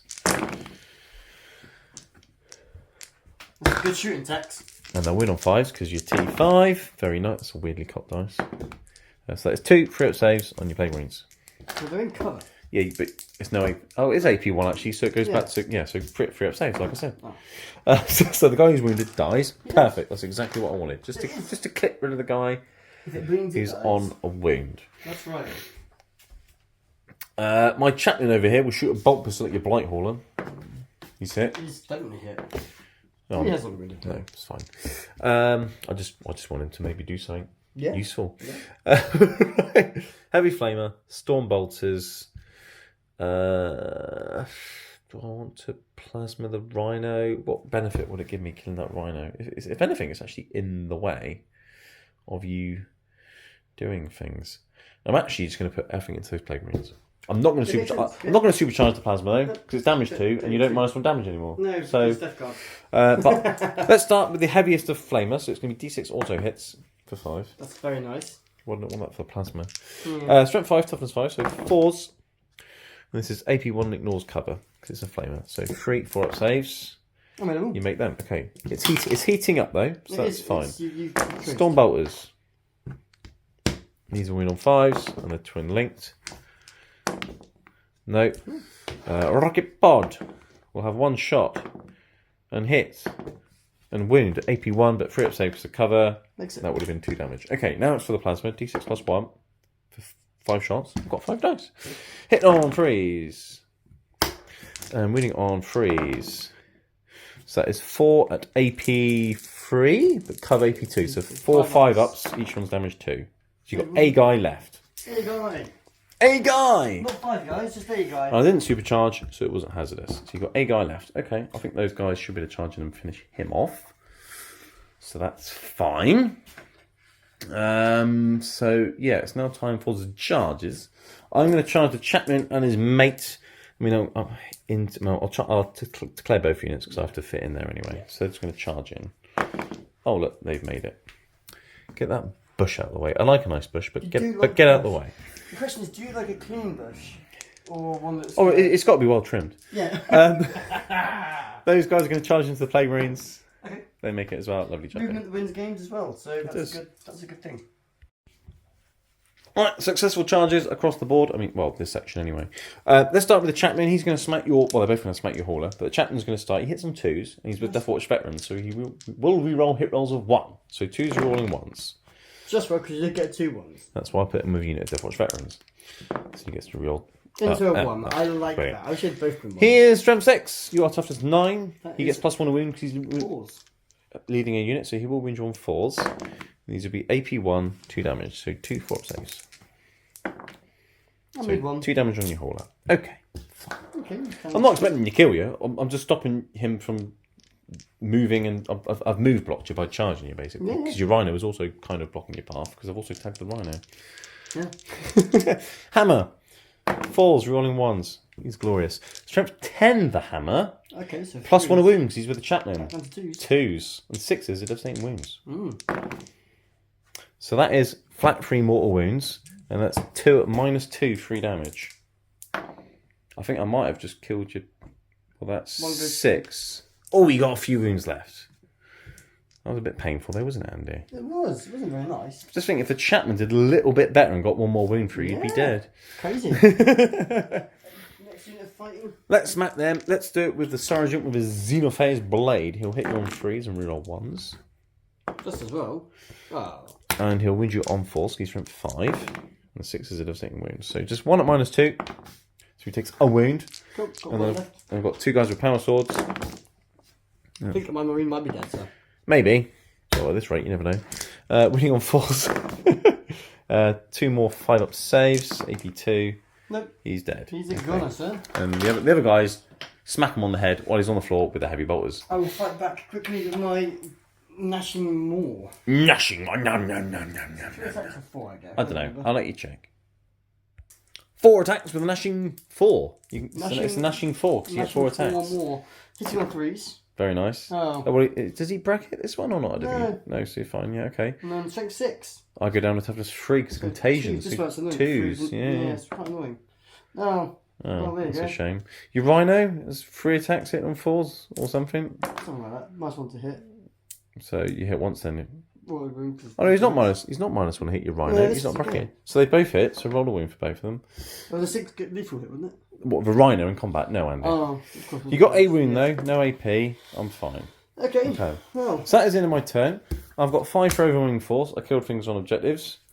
Your hauler, not your hauler, your drone and your rhino. we'll do battle shock now. Just on I've got 4 for investigate signals. Smack him on face. In your turn, you'll have a battle shock on your hauler. Yep, go for it. passes on a 6. 6. He's probably leadership 6. He is, yeah, yeah. that's annoying. Because if it was battle shot, you'd have to do desperate breakout if you wanted to fall back. Yes. Cool. All right. Well, we'll be back. I'll have a look at the cards. You have a little think. We'll figure some stuff out. We'll be back in a mo. All right. So it's Death Guard turn 2. We had 3 on the primary points for your home sticky objective. Yes. So it's now 18 points to 10. But obviously you haven't had a chance to score your secondaries turn 2 yet. Speaking of secondaries turn 2, I drew some you got assassinate Assassinate. and no prisoners. Yeah. You did get to deploy teleport, and you've done your once per game. Swap I that did. out Spent because my there was CP. no way you could do that. I'd No. screen you out. You couldn't get into the middle. So essentially, Do it now. that move you did with your eradicators, Them coming on denied you 5 points. absolutely right. Perfect move. Go me, everybody! It Tactical we said it genius. was the right move to make. And not only has it denied you the 5 points, it's cost you a CP. It has. But you got assassinate, kill a character, operation kill the Good chaplain. character there. Easy peasy, right? And no prisoners. You've got units. Kill units. Units. I've certainly got units here that you can kill, and by you killing them, we'll get rid of some of my board control and enable you to continue pushing forwards. Yes. Do you want to walk through your pox walking movement phase and explain what you've done and Pox why? Came out of this ruin. They've gone here. Now I know that you're probably going to counter that with something, but nonetheless. Yes, I did say just after you move them, I will overwatch, so Yes. we'll do that in just a moment on camera, because I've got a couple of heavy flamers there, you see. I'm going to kill a few of them. Okay. So that's a good move for me because I'm going to hopefully take that objective for you. You're going to try and swarm the middle with poxwalkers. I am. It's a thing. So I've done that. Over here, Typhus came on with his Legion of Poxwalkers of Doom. It's a brilliant. Basically, 20 Poxwalker bodyguards, -1 to hit, with a 5-up, feel no pain. I'm sorry, I'm going to do it. Fuck yeah. Yeah, and then Typhus in the shooting phase can essentially, you roll a dice, unless you get a 1, he just throws mortal wounds at something. If you get 1s, his unit takes mortal wounds, which therefore means poxwalkers take mortal wounds and they can shrug them. Yeah. Whereas if he's with Terminators and he does it, and you roll a 1, you're going to kill your own Terminators. Yes. So Typhus is so much better with poxwalkers than he is with Terminators. He is. So he's here to try and deal with my Terminators, basically, slow me down over here. That's right. And if you make the charge, you bog me down with poxwalkers. That's right. Over here, my Virus has come in. Just give you just one moment. He's facing the wrong way. I was going to pop him in there. Sorry, I meant to do that. Because I get an extra command point for a character on there. If No, because it's not one in no man's land, so it makes no it's difference. just And like it's already that. your objective. Yeah. So yeah. Anyway, so they've come down there because he gives your blast weapons +1 hit and ignoring cover for things he can see. So normally what you do is you chuck him at the back and it'll help you ignore indirect fire. Yeah. Now you're using him to just make your firepower down the middle a bit more efficient, Because basically. I'm going to take this objective off you here. I've got. I mean, you should do. You got Plague Plague Marines Marines there, come through. Hauler. I've got Hauler. I've got a tank that can see as well. if all I've got to do is kill those 2 guys, and I've got that objective anyway. Yeah, because he's got an OC of 3. 3, and your rhino's fallen back over there. That's 2. Yeah. And if you kill them, I've only got 2 intercessors, which have an OC of 4. So Yeah, exactly. So you'll take back the objective, kill a character, kill a unit. You'll get some points. Take back an objective. You're not wrong. Bit of a push down the middle here with the Terminators and the come out to Virulence. play. Tanks coming out to shoot things. So it's an interesting turn. So It's Overwatch. make or break for Death Guard. Let's do my Overwatch. I'll spend my 2 CP, 2d6 auto hitting shots with my heavy flamers. Here we go. 9. I'm going to get 6 automatic hits, I like that. which will win on freeze because they are strength 5. Toughness 4. So it's 4 AP1. So you and ignore cover. So it's just 4 5-up shrugs. I've killed 4 Poxwalkers. Okay, and I've got a combi weapon there as well, Okay. which will hit on 6s. No. Okay, that's it. Cool. 4 Poxwalkers. I mean, it's just less bodies for you to swarm the middle objective with, basically. That's why I did it. And it's less attacks if you charge me, and you got lethal hits. And I don't really want you killing me and getting more Poxwalkers back. So I do. I don't know if that was. I don't know if that was a good CP or not. But I don't. The less Poxwalkers you've got, Poxwalkers is always a good thing. because now you've only got what, just over 10 of them swarming the middle objective, and they've only got an OC of 1 each or something. Yeah, 12. And I've got 10 OC on the middle objective at the moment. So yeah, yeah, but you never know. Going into my shooting phase, I'm going to start by trying to get that no prisoners and assassinate by killing this with this guy here. So everything from him is going to go into there. Starting with. Are you spending CP for anything? No, you So carry starting on. with my Malta. Cool. So -1 hit because you're a vehicle shooting combat. So you hit on on 4s. 1 hit. 1 hit. So You will wound me on a 2. I do wound you, and it's AP 4. Yeah, so he's not going to get a save. I'll just pick him up because it's D6 plus 2 damage. So it's just the chaplain left now. Yeah, and I can't shoot a missile because it's a No, blast. you can shoot a crack missile at me. Oh, nice. D6 shots for 6. No, it's one Oh, shot. still one Crack shot, missile's isn't it? 1 shot. Yeah. So that's hit, and then Oh, you roll the fine. wound. You can't shoot a frag missile. That's wounded. That is wound, and then it's only AP. 4 plus invulnerable save. He's a chaplain. He's fine. It's okay. Fast bet. Yeah. D3 for 2. I thought it was just 3 shots Is now. it 3 shots though? I can never remember these new rules for my things. New walls. I Rules, thought I've it got- changed. Yes. Both, but it's flat 3, yeah. Yeah, there you go. Okay, so you've hit me twice. They've got lethal hits, so Okay, and then that one wounds because I'm toughness 3 now. yeah. So AP on that? AP 0, sir. Oh, well, so 3 up saves. He's fine. Yeah, he's fine. Okay, but he's killed a guy, which is essentially a unit. So you've already killed a unit for no prisoners. Fantastic. Now I can shoot heavy weapons into combat. No, because I'm not a vehicle. Oh, I was saying monsters and vehicles, isn't it? Yeah. Oh, I have to charge him then. So Well, yeah, I mean, you got your plane wings there ready to charge me, haven't you? That was your second They're plan. going to shoot everything into them.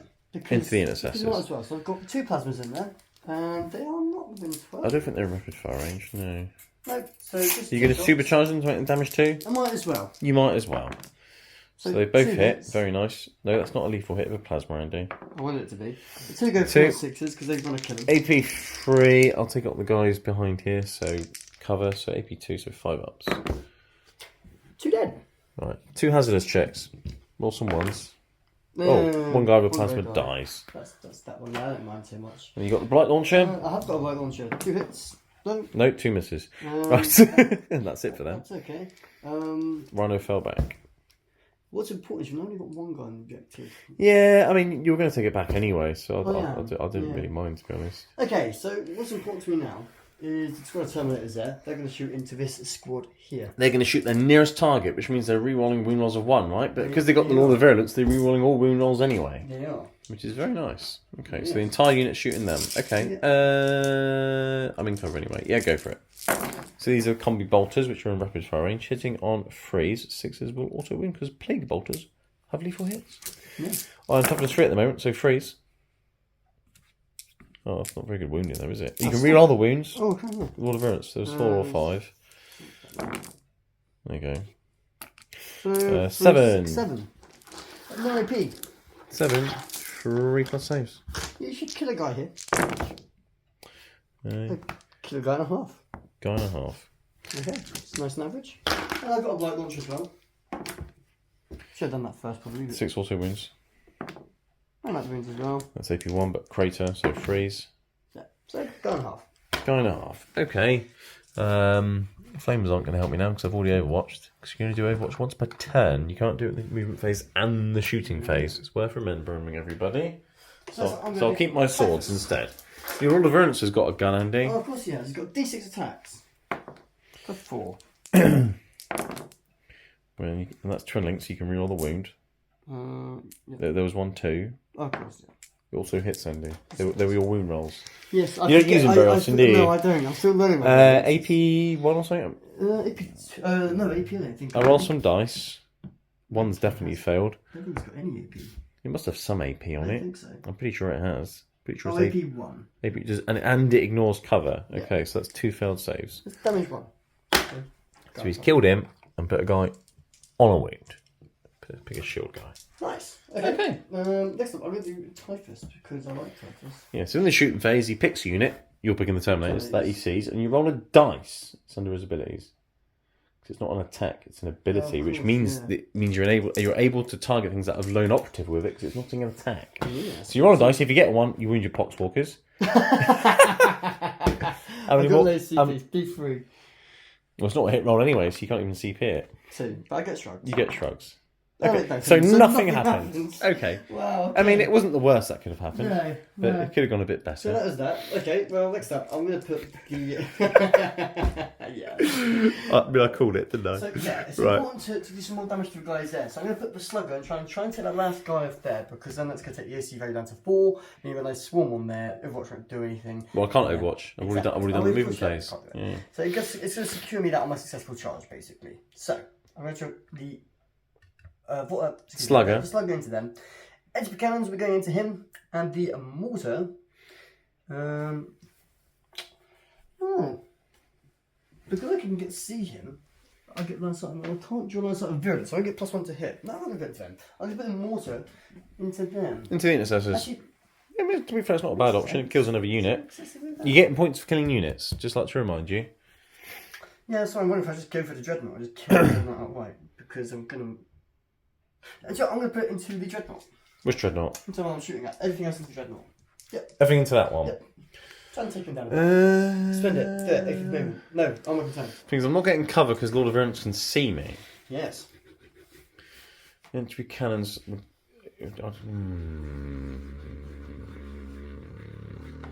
No, so I need my CP for something else. Okay, so 2 entry cannons hitting on 3s. Yes.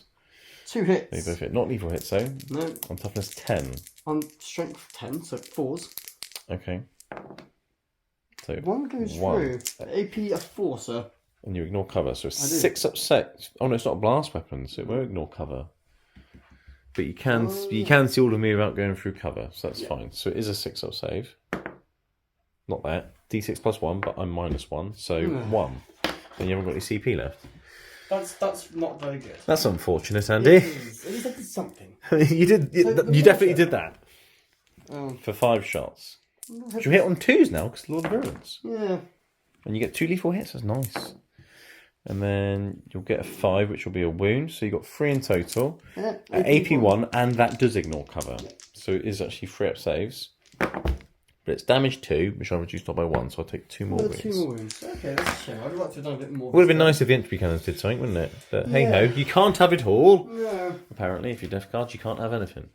Okay, so what we'll do is we'll Slugger into them and finish them off. Oh yeah, you were shooting them. Yeah, freeze 3 hits. and freeze. Yeah. AP1, they're in cover. 3 up save. There we go. Okay, so next up I'm going to put in the... So you've got 2 more tanks. I do. I'm going to put the mortar from that one there Yep. into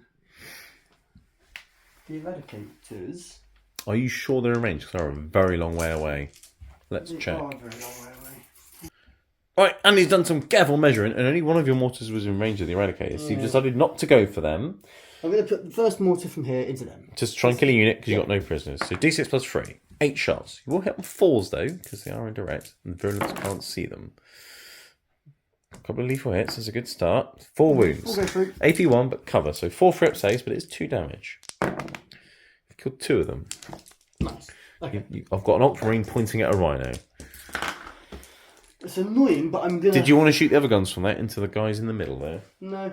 Or, no? No. You'd rather just... You want, if you declare it, you can't do it. Now, okay. generous here, but Well, to be honest, if you wipe them out with a tank, then you wouldn't be able to charge onto Exactly. the objective either. Exactly. So there's always that. So my water from this one's it's just gonna finish it because, like I say, no prisoners. I think yes, I'm Kill a probably unit, gonna, get points. probably gonna kill him. I'm probably gonna kill them, and there's a chance I'm gonna charge you and take that objective and probably. Yeah, I mean, if you kill him, you've already killed the veterans there, so that's already 3 units. Yeah. So even if you mess up there, you've still killed 3 units. Exactly. And got assassinate. So you would have maxed your secondaries. Sorry, and secondaries, yeah. So D6 plus 3 on the intercessor. 6 shots. Falls to hit. You've missed every shot. Well, that Those happened. dice are going away. Right, the charge phase then, I guess. So that's important charge right now, I think, because these guys going into there. So these like a 5. Something like that. That'll be enough. that'll That's get there, definitely enough. That's probably the charge you wanted with your Terminators. Probably. But for now, But make sure you kill the character. Yes. Yeah, it'd be funny if he survives now. I don't think we shouldn't do. I mean, he shouldn't do, but you never know. So next up, I'm going to charge in Typhus and the Poxwalkers into that unit over there. So that is a 9. Here we go. That's They a get 9. In they go. They get a 9. So they'll move in just a moment. Next up, I'm going to charge the Poxwalkers into the middle. Okay. They get a So 7. They're So in. they're in. And then the Terminators with the... LOV. Yes, I'm going to charge them in next. And they need a 9. Okay. I'd like them to get in as well, to be honest with you. Get something else in the middle. There we go. They get in as well. I've made every single... But how often do I ever do this? What, make every charge? Not very often. I don't make any charges normally. Right, well, I'll let you move them in, and we'll be back. Charges, that was a question. I've got a battle shot test for my intercessor, because you shot him with a mortar. He's fine. He's fine. He's a bit annoyed, but he's fine. Yeah.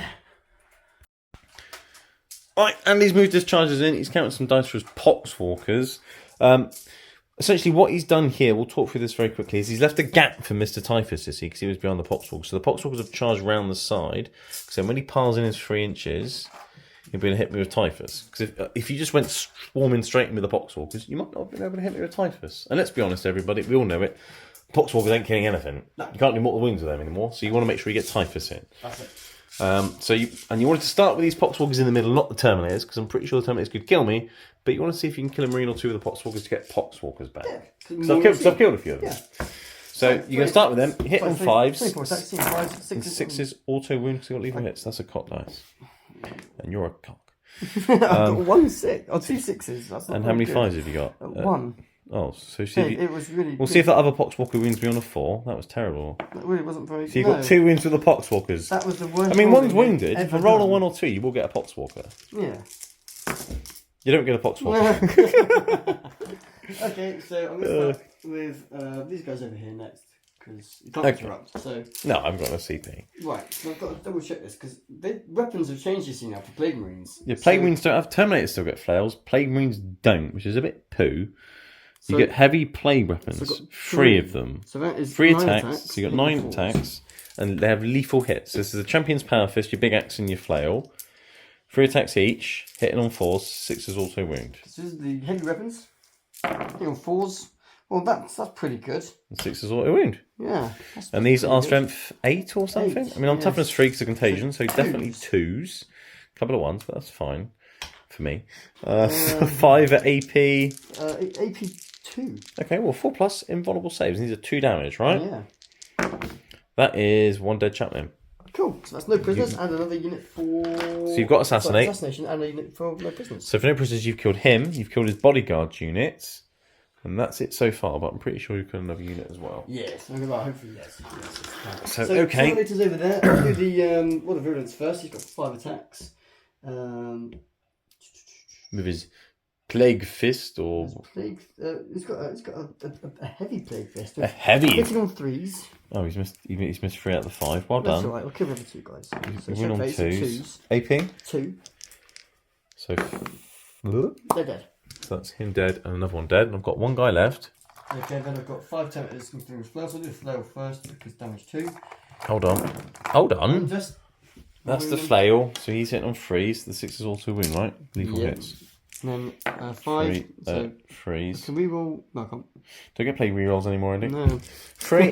Flail now is AP1, right? It is. He's dead as well. So you kill the unit. Okay, cool. Cool. So definitely going to max prisoners and assassinate. So you've maxed your secondaries this turn. Well done. I've taken some objectives off of you, which is an important thing. Yes. That is important also. So now I'm just going to consolidate those units 3 inches Well, onto the objective. Well, both units are already in range of the objective marker, so you can't consolidate. Oh, that's a shame. Never mind. Yeah. I've got plenty of units on there. Typhus can pile in, and then you can smack them with these guys. So you can go there. You can probably shuffle a few more Poxwalkers in as well, and then I'll let you do what you want to do. I'm assuming you want to go with Typhus first, right? Because he's got a flat 3 damage weapon. Yeah. Yeah, cool. So if anyone's wondering why my Terminators aren't on the objective, it's because we've obviously got Scrambler fields, so I couldn't actually deep strike and range to the objective, which is why my Terminators are nicely wrapped around the objective, like so. So I'm going to start with the Poxwalkers. Not Typhus with his flat 3 damage weapon. Oh, go on then. You tempted me into it. I mean, I've got a few Terminators, but I've got 4 wounds, so I could be really annoying. But your Poxwalkers aren't going to do anything. I've got 2 saves anyway. Yeah. So start with the thing that can actually do some damage. Okay, so we're going to do Typhus with his main attack. He's got the Mastercrafted Man Reaper, so we'll do the Strike. Strength 9, so why not? So I get 5 attacks. Hit on 2s. Oh. Has it got lethal hits? It has got lethal hits. Right, well, there's 3 6s there. I mean, some of them got knocked, but whatever. I'll let you have it. Strength 9 and toughness 5, but go down to toughness 4, so you've wounded every time. Yes. The thing is, I don't mind you having those lethal hits that you knocked into, because you win them on 2s anyway. Yeah. So you can have them. If 5, you- 4 plus in vulnerable saves. I like it. So 2 go through. Okay, so what I'll You're do, going to kill a guy with a shield. it'll be a guy at the back, Yeah. and then you can What's take great is now some wounds off him. If I do kill a guy with Poxwalkers, I won't, because there's not enough attacks. I've got I mean, you could maybe kill that Terminator, but I haven't wounded any of that unit anyway, so you wouldn't get any back. 10. Oh yeah, 2, Some killed any of 4, them. 6, 8, 10, 11. That's 22 attacks. It's minus 2 from the last assault. So, Oh my god, there's dice everywhere. We'll find them later. Right, what are you doing? So 5s, 6s, also oh, wound. see, that's better. Why couldn't I have done that over there? You got some lethal hits this time. Lots of lethal hits. Lots of lethal hits. Lots of lethal. Also some not so lethal hits. Yeah, there's a couple of 5s there, 3 5s. Yeah, don't care about any of the other dice. Nope. And these will wound on 5s. Fives. Sometimes So going to 4. That is Many. 4, 8, 10. No AP. So 10 tilt saves. I've got a Terminator on a wound. Now, what you can do is also spend a CP with Poxwalkers and give them extra AP because you've got any unit. So you could give them AP 1, but. Oh dear! I killed a guy! So you killed him and took a couple of wounds off another guy. That's good! Okay. Poxwalkers killing Terminators! Who'd have thought it's like 9th edition, that is. Oh dear. Oh, wow. So that's a thing. So Okay, well, I mean, taking I expect the Typhus to kill a couple anyway, so you still killed a couple. Yeah. It's just annoying I rolled some 1s. But never mind, I get to fight you back with some Terminators. You do? Hold that. Hold my beer. I will. What's great about this is that So he will get to fight. He won't be able to. But okay. Fine. Right. So let's smack some Poxwalkers because I've got to hit them first because I haven't got enough CP or anything to hit Typhus, and I've got a trick for killing him later on. So come around here, Andy. The dice tray's over here. yeah, I was just having a look and seeing. Right. Because it's important to show all the angles. And you're minus 1 to hit. I am. Really annoying. Yeah, Poxwalkers are good with Typhus. So I'll start with my Captain's Sword, which will now hit you on 3s, not 2s. It doesn't make any difference this time, but No, but Good normally roll it will. He'll win on 3s. Then we'll get a save, and these will be damaged too. So 5 up shrugs. well, by 5 up shrugs. 5 up shrugs. Made 1. So he has killed 5 Poxwalkers. Let's put He 5 has. there. Right, Chain Fist. This will now hit you On 4s. On 4s, yes, because the minus 1 to hit you, Yes. which is really annoying. It'll wound you on 2s. It's AP lots and it's damage 2. So 2 5 up shrugs followed by Yep, that's that's 2 more 7. dead. 7. And then I've just one guy with hammers that can hit you. Now hammers normally hit on 4s, which means he's going to hit 5s. Of course you got that. And it will wound you on a that. So 2 5 up shrugs on one guy. He's dead. So I've killed 8 Poxwalkers. Poxwalkers. Not a bad start, but it would have been better just to kill Typhus. But I couldn't. I've got ACP, but I've kept my CP in my pocket for another reason. What's the OC of your turn? Oh, you've got the objective. Because Typhus hasn't got a massive OC. Oh, well maybe I've got it then. I think he might, because I've only got 2 OC on there. Oh, yeah. Actually, you've only got 2 as well. Because he's not on it. Is he not touching the edge of it? He's touching it, but he's not on it. And in 9th and 10th edition, you have to be on the objective, not touching it. Well, it's within range of it, isn't it? Yeah. So, yeah. So it's not on it. Which Yeah, means it's technically contested. It is a contested objective, so I don't own it, but neither do you. Oh, poo. Yeah, it's a thing. So, poo. That was some hang on, can I not consolidate? Can I not pile in? Or consolidate?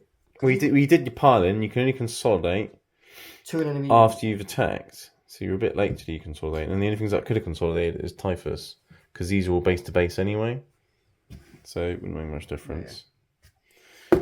And then, I mean, if I had a brain, I would have piled in and done that. But I didn't think. Never mind. My bad. Yeah. Okay, so in my turn, I've maxed my secondaries. You have. You've got your 10 points. I've claimed that objective. I've claimed that objective. I've denied you that objective. It's a good little fight back. The negative, of course, I am open. You've left a hole in your back passage for some hell blasters. I can do about it. Speaking of holes, I am spending a CP at the end of your fight phase to pick up the eradicators. I thought you might. So they can then drop down next turn and nuke something. I'm pretty sure I know what they're going to nuke because they're very good at nuking my tanks. Well, they're good at eradicating things. Yeah, that's what they're called, eradicators. That is. It is. It's All right. Well, so, we'll be back in a mo. I'll do my command movement phase off camera this time and then summarise it. Right, here we are. It's now Deathwatch turn 3. I got 3 points on the primary because I messed up my piling in over there, basically. But it probably would have only just been contested anyway, so whatever. So 3 primary points, nothing else because we're fighting nicely over the middle at the moment. Almost an oath of moment. Speaking of oath of moments, I've declared my second oath of moment once per game thing with my Terminator Captain's enhancement. So I've done your Terminators in the middle, and your Plague West Crawler behind them. Why? Tell them why you pick those two targets. Well, because my secondaries are Air Denial. I want to kill everything in the middle. Okay. Your Terminators are in the middle, as are those Poxwalkers, but I don't think I need oath of moment to kill what? 12 Poxwalkers? It's fine. Cleanse, do actions in the middle. I can't really do that because you're holding the middle objectives. I could spend a CP to swap it. I've only got 1 CP. Not going to do it. I'd rather discard it into my turn, get myself a CP. I've been doing well enough on my secondaries to get just 5 this turn and then get an extra CP. So that's my oath of moment. From this command phase into my next command phase, I'm going to do sustained hits. Set any 6s to hit will explode into additional hits. This is the turn where I'm going to smash your Death Guard into smithereens. Yeah. So if you're going to hit something, hit it hard. Over here, my Vanguard veterans that were spread out over here, they jumped over here. Their job is to charge in, murder Poxwalkers, help the Terminators out, kill Typhus. Yeah. These guys over here, they've just advanced and spread out because you have got other deep striking options. You can come in over here. Have fun with that. So, I mean, if you get behind enemy lines, fine, but then your Terminators are stuck in the corner of the battle grid. So, okay. My Dreadnought walked in the middle because I've got Area Denial and need something in the middle. Throw a Dreadnought in the middle. My Tech Marine healed this Dreadnought and gave it +1 hit. They've started moving towards the middle as well. And my Hellblasters deep struck down here at the end of my turn, carefully measuring that I'm more than 24 inches away from your tank in case you wanted to overwatch me with that 2 damage mortar. So they will get a chance to shoot something. Why do I not care if they're more than 24 away from that tank? Because A, they might shoot the Terminators anyway. But B, if they do need to shoot your tank, I can spend a CP, increase their range by 6 inches, and give them an extra AP with a nice little Deathwatch strat. Yeah. So that's the thing. That's clever. That's the thing. He's staying there in case you overwatched him. Because if you did, you'd probably kill him, and then I'd lose that guy. Yep. My Eradicators are coming from reserve. Yep. Although they didn't actually need to be within 6 inches of the head, because they actually went into the teleportarium. So I could have just deep strike them anywhere, actually. Yep. But never mind. I'm happy having them in the corner there. Is it his battle shot this time? Yeah, you did need. Last time from don't know. There you go. He's fine. He's fine. But yeah, fine. They've come in there. You've got a Hauler on 2 wounds. If 3 Eradicators can't kill a Hauler on 2 wounds, then to be honest, I'll sack them. So my turn is finish that off, kill the Terminators, kill the Poxwalkers, kill all the Virulence as well because he's annoying, and with a bit of luck, kill that Crawler. Okay. And then over here, kill all the Poxwalkers and make a start on Typhus. Nice. Okay. And by doing so, get Area Denial, discard that, get a CP, and then hopefully I'll have control of more of the battlefield again, apart from here. But there's not much I can do about that. So I'm just going to start the shooting phase. And I'm going to start with those Eradicators shooting your Hauler. Okay. Alright, so they're going to hit on freeze. And the Eradicators, if everyone doesn't know, they can reroll all hits, all wounds, and all damage rolls. They're brilliant. They don't even need oath for a moment to be efficient. No. It's brilliant. Just great. And let's not forget that 6s will explode. Yeah. So I can reroll the hit. And I've got 4 shots with 3 guns. Bang. I think my Hauler might die here. Strength 9, your toughness. Okay, so 4s. But re-rolling, so eradicators. Need to re-roll. I will. No. That is 4 invulnerable saves, Annie, because it's AP4. So $5. If you do one at a time and make all 4, I'm going to be very annoyed and upset. Oh no, you failed one. I'm tempted to re-roll the 4th one. Well, I've got for a CP. You want to spend your CP on I'm that? tempted to keep him alive just so I can kill your eradicators. But I'm not going to. No, so it's D6 re-rollable damage. You've got 2 wounds. Yeah. There you go. Does it blow up? Ooh, hello. No. So even if you did a re-roll it, you wouldn't have made it. Cool. I mean, you've got control of the objective anyway. That's not going to re-roll. Well, whatever. Anyway, I didn't do it to not use the objective. I did it just to get rid of that annoying pesky hauler, basically. They're just sat there ready to die now. Yeah, but if you don't kill them, then you threaten. So it's making you go that way, maybe. No. It's giving you something else to think about. Anyway, moving over here. Vanguard veterans haven't got anything to shoot. They haven't got. It's literally these guys in the middle. Okay. I'm going to start with this nice little dreadnought here. Yep. I'm going to supercharge this plasma and put it into your dreadnoughts. Into my dreadnought? Not dreadnoughts. Terminators. I mean, they're wearing tactical dreadnought armor. Yeah. Terminators. Anti-dreadnought armor. And then everything else, poxwalkers. What's ironic is I'm actually going to spend a CP to make them -1 to hit. Cloud of flies. I thought you might. It's probably a better use than your tank. Yeah. Okay, so I mean, I'll start with the poxwalkers. So a heavy flamer into the poxwalkers. D6 shots. 6. That's pretty good going. It's strength 5, so I'll move your poxwalkers on freeze. This will be AP1 and ignore cover. So 5 up shrugs. I need 2. 3 burned poxwalkers. Okay. Lovely. Jabbly. Stormbolt will hit them on freeze. Okay. 6 explodes. Okay. And it will wound you on 4s. And Stormbolt was a twin linked because they're in his nipples. So that is 3 6 up saves followed by 5 up shrugs because they are in cover. So 5 up shrugs now. That is 2 more dead poxwalkers. Okay. And the rocket pod was going into them as well for D3 for 2, which will hit them on freeze.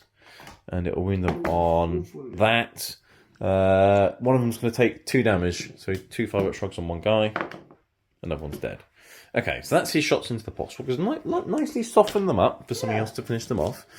Now let's supercharge this plasma into those Terminators. There's 6 of them, so it'll be D6 plus 2 shots. 5. So that is 5. At -1. So this one's going to hit on 4s. Okay. Re-rolling, 6s explode. 6 explodes. Good. Winning on freeze. And re-rolling for the oath of the moment. So that is 4 AP lots. It's 4 invulnerable saves. Flat 3 damage. 1 dead Terminator. Okay, I can take that. You can. Okay. Hazardous check. He's fine. Right. Second dreadnought. I'm going to put the Stormbolters and the Gatling gun into the poxwalkers. Okay. Okay.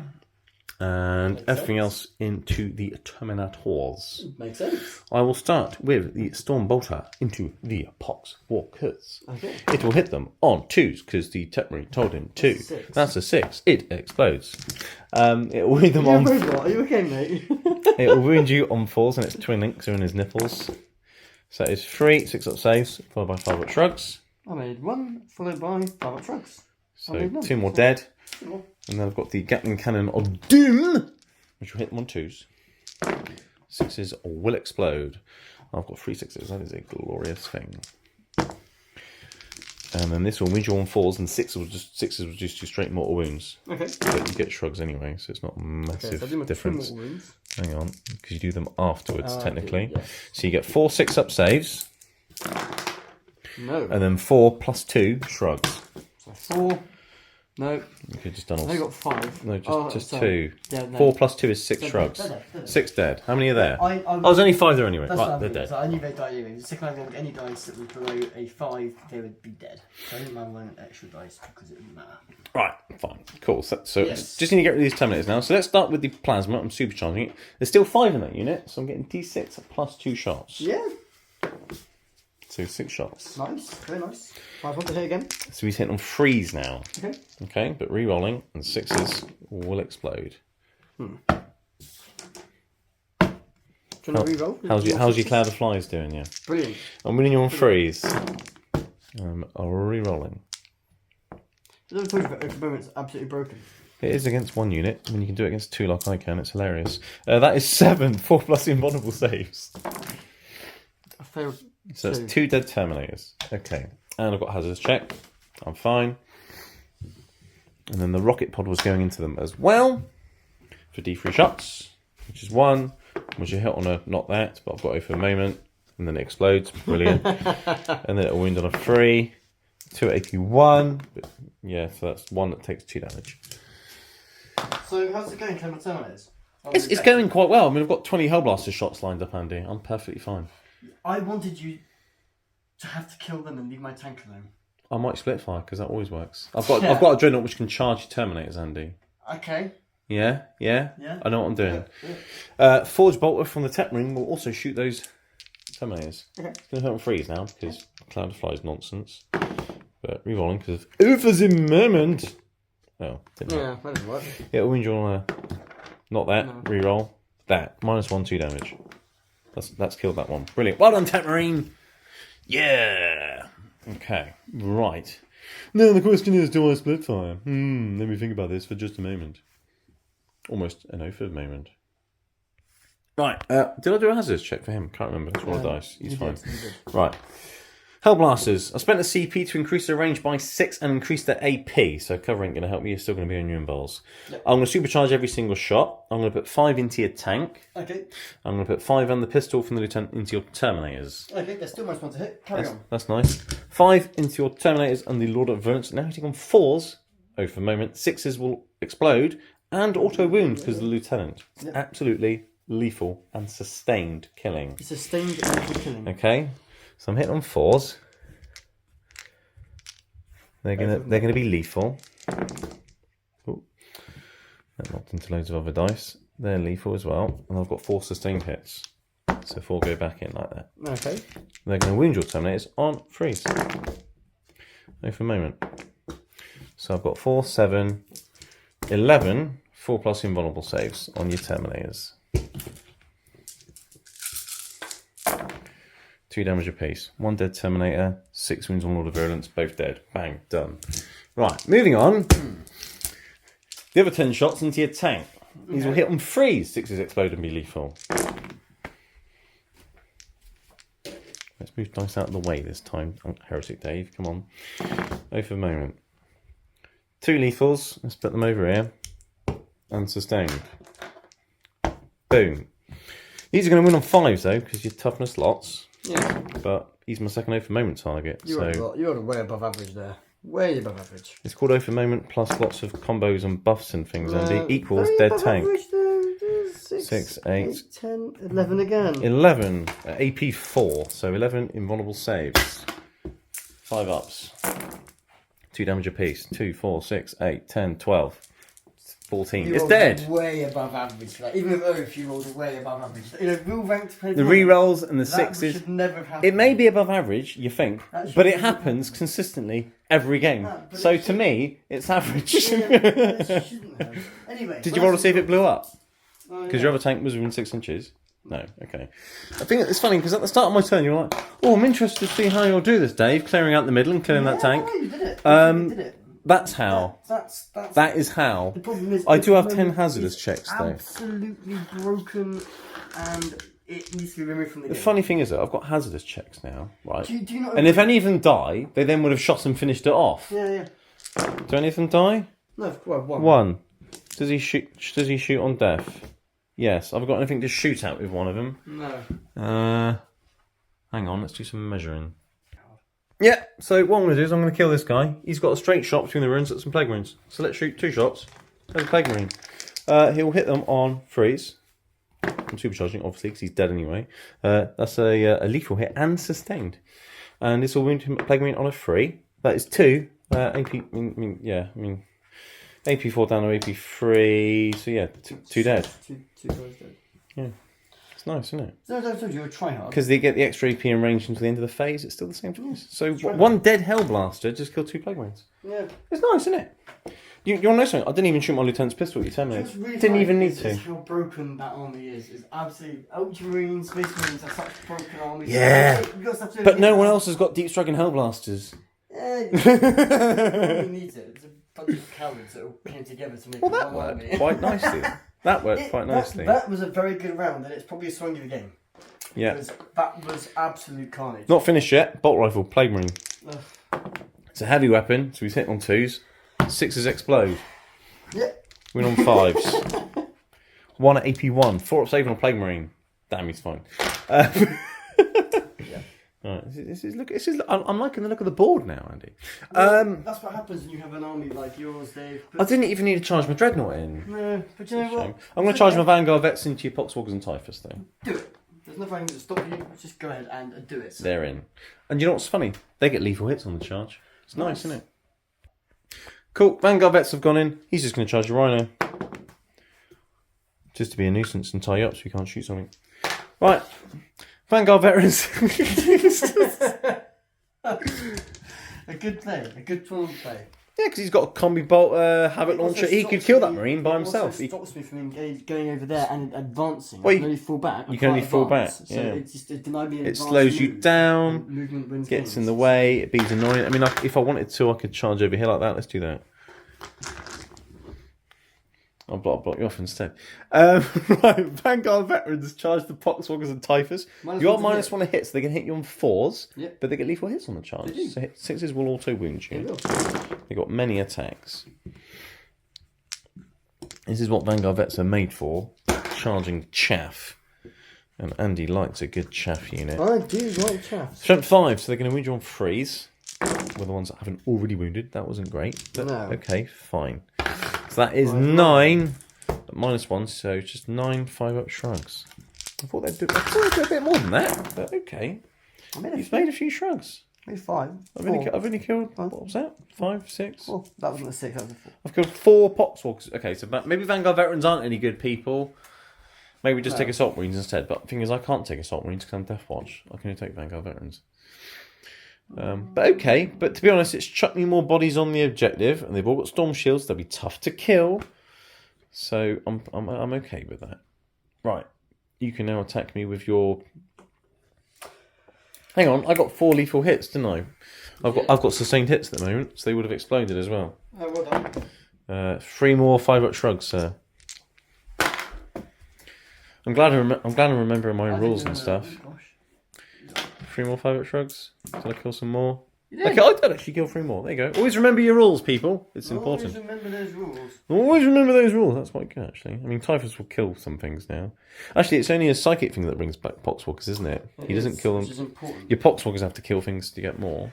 Yeah. But I think in your ability thing, it just says in your shooting phase. It's not a shooting attack. So you can still do your psychic ability when you're stuck in combat. Oh, yeah. So that's quite It's an cool. ability, not a shooting. So. Yeah, it's cool. I like it. It's nice. As long as you don't roll a 1. Yeah. Right? Yeah. So, I'm going to do my Typhus. Oh yeah, he's hitting your... Yeah. Dude, he's got a chain sword. 6 explodes. 6 is to wound. Ooh, 1 at AP1 on your Rhino. No. Right, carry on. So I'll do Typhus. Typhus will go into the...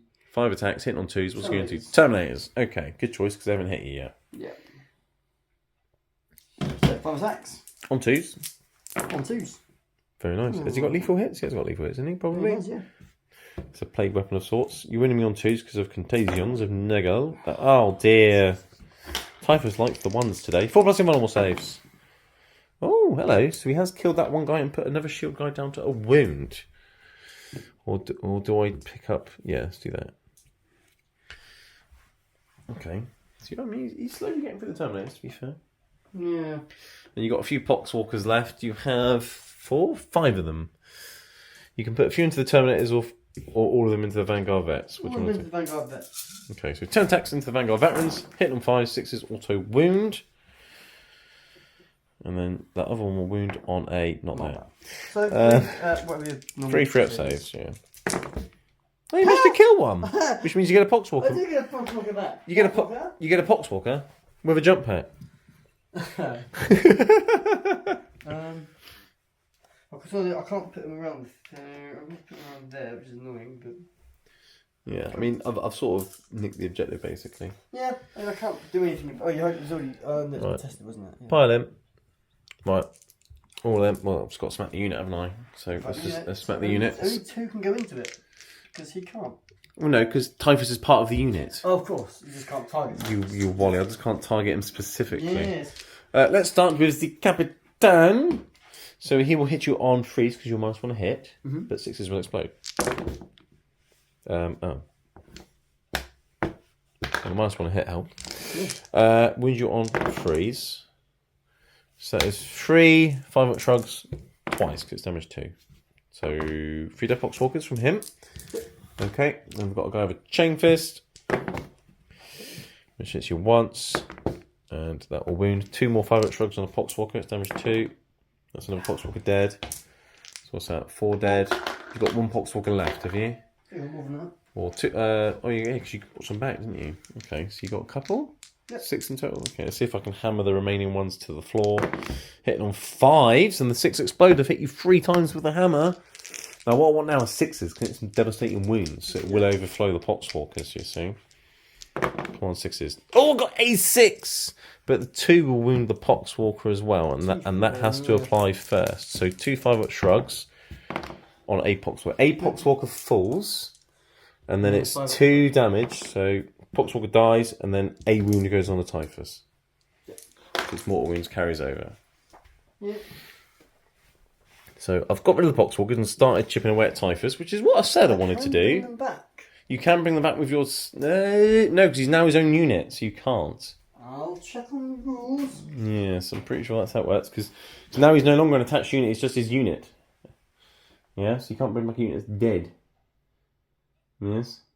It's a poxwalker ability anyway, I've checked the poxwalkers. Anyway, so that is the end of my... Oh no, you get to hit me with a rhino. Hit me with a rhino. I think it's 3 attacks, hit on 4s or something.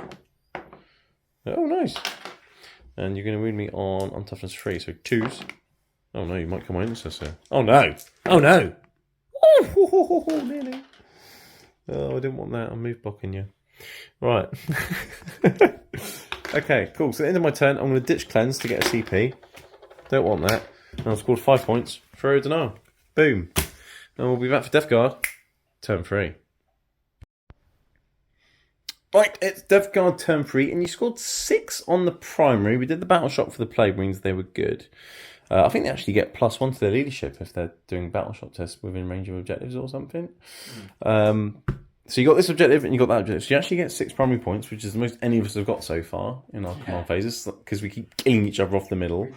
We keep denying each other points. So you got that, and then your objectives are storm hostile objective and behind enemy lines. There was no way you could really get both, so you're going all out for storm hostile I could objective. put 3 points for behind enemy lines, but right now... There's a gap there for you. You could have done it, I'm not doing it. but they'd be in the corner. Normally, if Out, they're very slow. They'll be out of the fight. You're going to go for trying to take. You're going to try and retake the centre. Yep. So I put Terminators in there because you can't shoot them when I do with Overwatch. So there's no point in you trying because you can't. Did you want to move these anywhere? I have. I've put them behind cover. Oh, you just shuffle them back out the way a bit. Okay. I mean, in cover. I mean, sure. But I guess you're planning on killing them, right? Yeah. Okay. That staying in combat. Yeah. Rhino. Okay. I'll kill you. So you position your tanks a bit, drop the Terminators down, and that's about it, right? Yeah, absolutely. Because So, that's what you got left. My Typhus is going to select the unit of jump packy dudes. It's going to try and kill the jump backy dudes, not Terminators. No, because I'll kill them in combat.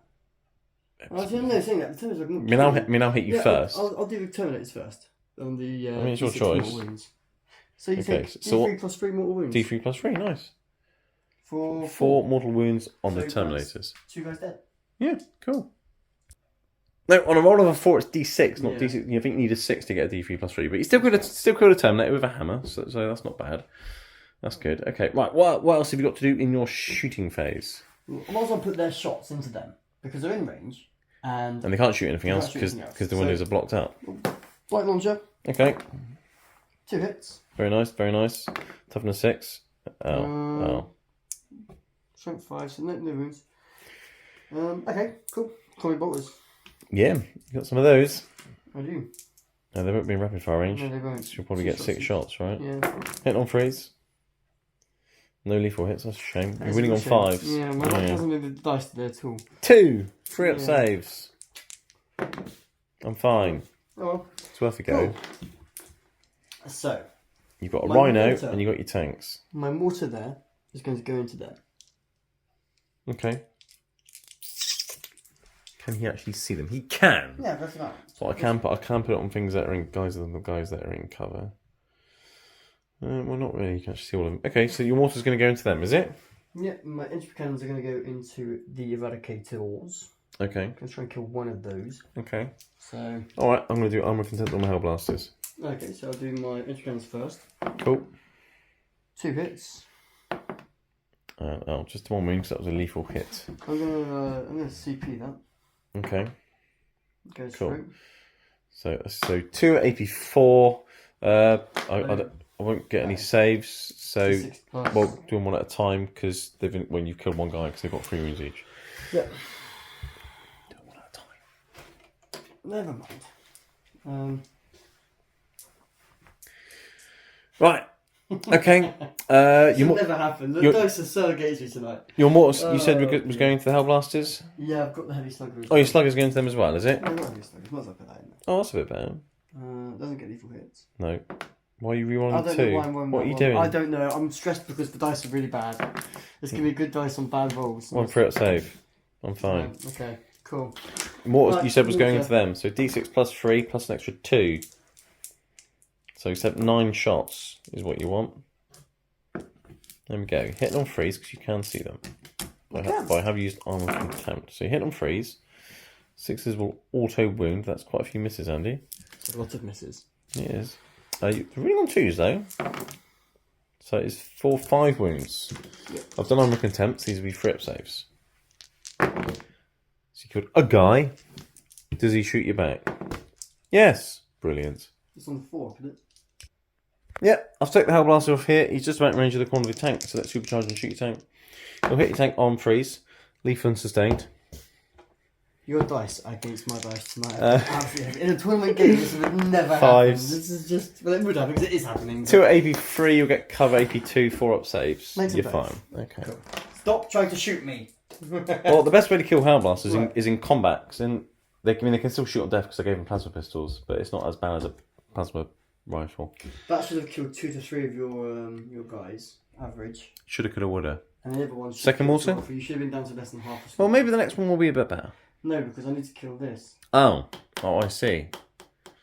Have you got problems, Death Actually, Guard, no, Andy? I don't. Do you? Do I? Do you? I'm going to kill the Home Blasters. Edge cannons going into him, because it's in range, and then the... Why into this dreadnought and not that dreadnought? That one's got less wounds. Because I'm charging that dreadnought, Dave. Oh, I see. That's why I made sure who's in range of that one. I know. I'm making sure the viewers know. Right, yes. Because So- big tip, people. If you're going to charge something, don't shoot it to death. No. So entry cannons into that dreadnought. They 2 both hits. hit. You're going to wound on 4. So Just one goes through AP4. AP4. No save. I'm not going to get any save. Well, I'll get 6 up saves. 2 up save normally. Yeah. So we'll go through D6 plus 1, but I'm -1. So 6. wounds. Down to 5. Dead net. Well, I'll heal it again. Yeah. I've got a temporary. Yeah. Redemptor dreadnoughts are very difficult to kill. They are. Mortar. So 1 plus 3 plus an extra 1 now, Never mind. and then they'll win on 2s. Mate, it's not 3. dice to pick up. They've got armor contempt, so 3 up saves. Kill 2 more. Okay. Yeah, and do, then they, they're gonna do they shoot on death? not be able to shoot on death because they can't. One could. Let's see if I've got another one in range. Let's have a look. I don't think so. Yep, I literally had one more that was in range of you. So he's going to shoot his charge and shoot that tank. The same one there. And he's going to hit you on freeze. Oh, no lethal or sustains. And he doesn't wound you either. That's a shame. Right. Okay, well, you're killing a few of them. Yeah. And then your slugger, what was that going into? Nothing. Ah, what do you mean nothing? It's got no range. You might as well shoot it into that. You're not going to kill that with a slugger, are I you? didn't care. So Well, you should learn to declare your shots. I didn't care. Right, exactly. Because sometimes there's just no point. That's got a gun. There's a guy there on a wound. Okay. 4 shots with a plague bolt. What did you want to shoot the Havoc launcher at?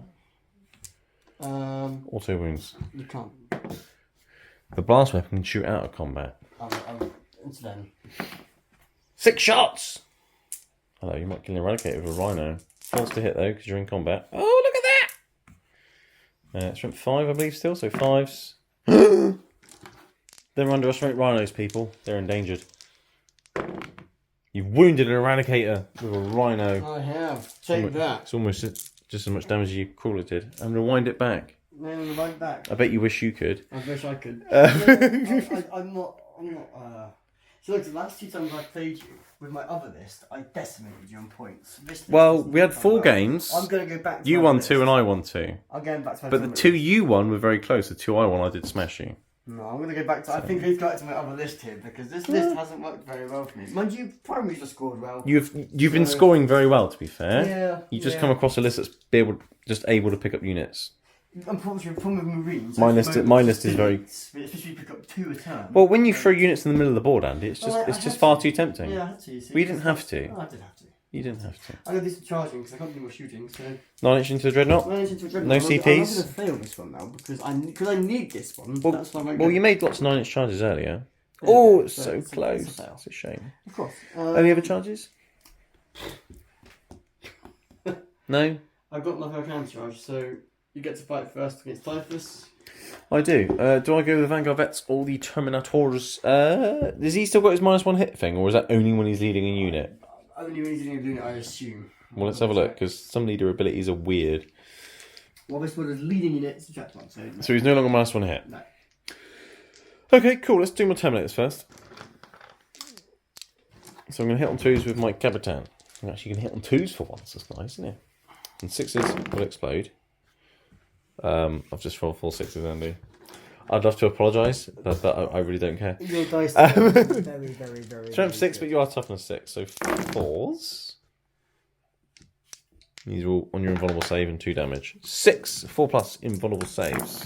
I'm dead. It takes 4 wounds. Okay, He's got a wound left, and then my other Terminator, my last remaining Terminator, will go with his chain fist and go and hit you twice, and that explodes. Of course it does.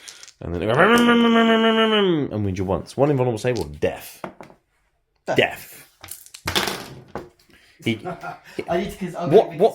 What happened, Andy, is I gave you a proper chain fisting with a Terminator. Yeah, so I'm going to be conceding at this point in the game. Really? Because the tournament player knows when it's time to give up. Because Hellblasters kill, they kill, the Terminators won't last another turn, I'll get no points. I mean, I can't shoot the Terminators, they're behind a wall. For a CP, you can pick them up and move them onto an objective somewhere where you don't need to. And you're going to max primaries going next turn, you're going to have characters on things. So on a tournament game, you know when you need to stop. And at this point, I wouldn't carry on in a tournament. Well, I probably would. Well, you would get points, but you'd know that you'd lost. Yeah. Your middle turn last turn was just your Terminators, I won't be able to touch next turn. They're hidden behind a wall, can't charge them. They're safe. But what I would do, I'll just go over. No, because you've got Eradicators there. They're going to shoot a tank. No, okay. Yeah. I'm not going to waste Eradicators on Terminators. But what would happen is, you'd obviously keep this objective for a bit longer. Fine, whatever. But I'll get 9 primary. Right? I should have put the lieutenant there, like an idiot. Oh no, because I couldn't. No, you can't. Yeah, but anyway. So yes, so I would do that, and you got nothing else coming from reserve, so I will just now start pushing up the field. Like you said, at the end of your turn, I could just spend a CP on the Eradicators of the Hellblasters and just move them, pick them up, drop them down again. I would probably in my next turn, Andy, probably nuke both your tanks, and that's your firepower gone then, and then all you'd have is your Terminators. So it's game over. That's you know it's game over. Yeah, so that's what you'd work out. But they say you shouldn't, but. I mean, I'd get Defend Stronghold, that's guaranteed. Secure No Man's Land, that's guaranteed. I've got a guaranteed 8 points there. Yeah, so I'd get 9, I'd get 8. Cool. And technically, I'd get an extra 3 because my captain's on that objective. 1, 3, I'd get 9. I'd get 12 primary.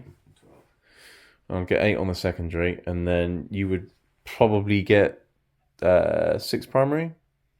Because I've got no way of really getting them. We might see the next 2.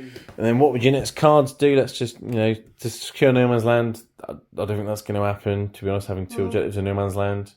Because I would just be stomping all over the middle objective with the Dreadnoughts. And investigate... Control 1, then those Terminators will be going in there. Yeah, but what I'm saying is, they go in, I'll have 2 Dreadnoughts sitting on the objective. Are they going to remove 2 Dreadnoughts off the objective by themselves? Unlikely. I'm going to heal at D3 right now, Andy. Okay, yeah. Right, for another 2. It's unlikely. And investigate signals your actions in the corners of the battlefield. That's not going to happen. No. Alright, I'd then continue getting loads of primary. Yep. Bring it down. I'd probably then just focus on killing the Rhino and extend battle lines. That's easy. Done. Is that 10 points? 8. And then you'd get Defend Stronghold.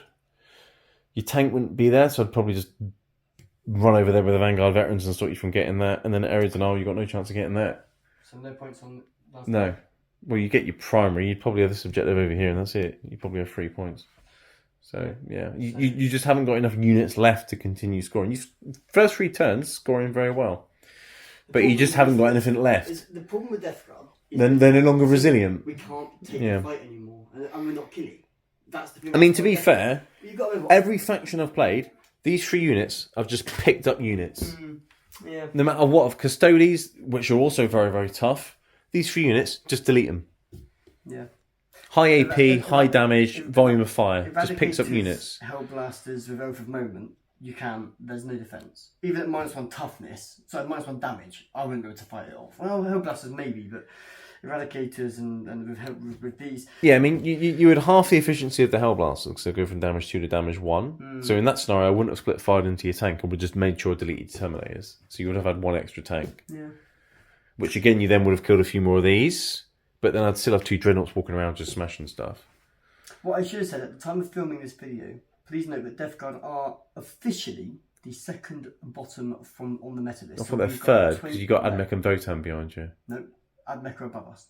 Are they really? Yeah. Sadmech. Sadmech are Sadmech above. are above us. The only army to be below us now at 29% win rate at tournament play is the League of Votan. Well, you know why Oh, the I've League got of 13 Votan points. are the lowest army? Because they're small. So they're the shortest. Yeah, it makes sense. So yeah, I'm currently the second bottom from because we are because obviously as everybody knows we have lost that -1 toughness and -1 damage. We took a beating going into It horrific. makes a massive difference to your resilience We've got no because armor. damage 2 suddenly becomes a thing again. Yeah, Damage 3 plasma suddenly becomes a thing against your They took away our Terminators again. movement, they took away our toughness. The funny they took thing away is, our- right? Custodies, right? Let's look at Custodies, right? Another tough, resilient Terminator-esque army with invulnerable saves, right? Which is heavy on infantry, same as Death Guard, Blight Lords, Plague Marines, right? They have very tough things as well. Toughness 7 Terminators, you got toughness 6, you got toughness 5 or They 6 get guys, you got toughness 5 Plague Marines, but you get to it so for your Terminators. But what I'm getting at is, their Wardens once per game can have a 5-up they shrug. get mortal wound shields as well. And Well, they want to get a 4-up Fine, but you get rating. contagions, right? Let's not get into that. You got poxpockers, but their Wardens once per game 5-up shrug. That'd be a nice ability. That would be a nice ability for Blight Lords to have. Once per battle, 5-up shrug for a turn. That'd be nice. But what they can do, which you can't do, is CP for -1 damage in any phase, not just the fight phase, Yeah. which is massive. Because if you could do that in the shooting phase, you would have done it with Terminators instead of Cloud of Flies. Because Cloud of Flies wasn't going to help you in rerolling hits and No wounds. difference. Yeah. But the -1 damage would have helped massively. Yeah. Even just having it as a strat, not even an ability, a strat would make a massive difference. They just If, literally have. even if destroyed they Death just Guard. picked up the Death Guard index and just errated that stratagem to say shooting or fight phase, that would improve. Yeah. But because it's only in the fight phase and you're slow, if you don't make your deep strike charges or you're stuck in the open, you're dead. You haven't even got Armor of Contempt as a stratagem. You can't We've even got you can't nothing. even reduce AP. The Death Guard You can't reduce AP. literally- You can't reduce damage. No. I've got strats to reduce AP. My Dreadnoughts reduce damage. The thing is, right, while it's really Deathwatch is more resilient than Death Guard. every army is now more resilient than Death Guard. Well, not every army. Every army. Not every army. Every army. I mean, saying that, Imperial Guard have got a stratagem to -1 damage as well on their Every vehicles. single army has now become more resilient than Death Guard. It's true. Like if you look at Eldar, even the Eldar. Well, their Wraith constructs are very difficult to kill, yeah. Wraith Guards, Wraith Lords, Wraith Knights. Most of the army I faced had 4-up invulns the whole way through. On top of that, you got things like who was a really easy army to kill in Ninth? Space Marines. Space Marines. They're now more tough than me. Like they are actively a tougher army. It's because we've lost Armor of Contempt, but we've got it as a strat. So we've still got it. It just costs us something. Yeah. Whereas you can't even do that. No. Chaos Space Marines have got Armor of Contempt. For some reason, it costs them 2 CP, not 1. But okay. I really hope GW do fix this because I don't understand why they decided to go, hey, let's just make the Death Guard bad. There's no answer to why they've done it. It's weird because I actually I called GW and actually rang a guy on the customer services line and was like, why have you done this? Death Guard players don't understand why you deliberately made them a bad army in the way that you have. You could have done other things to penalise it. I mean, if you wanted to hit us hard, just raise our points up to the point where we can't even build an army. Do you know what's funny, Andy? What's that, mate? Death Guard have been hit with a nerf hammer. And on that note, we'll end. Thanks for watching, everyone.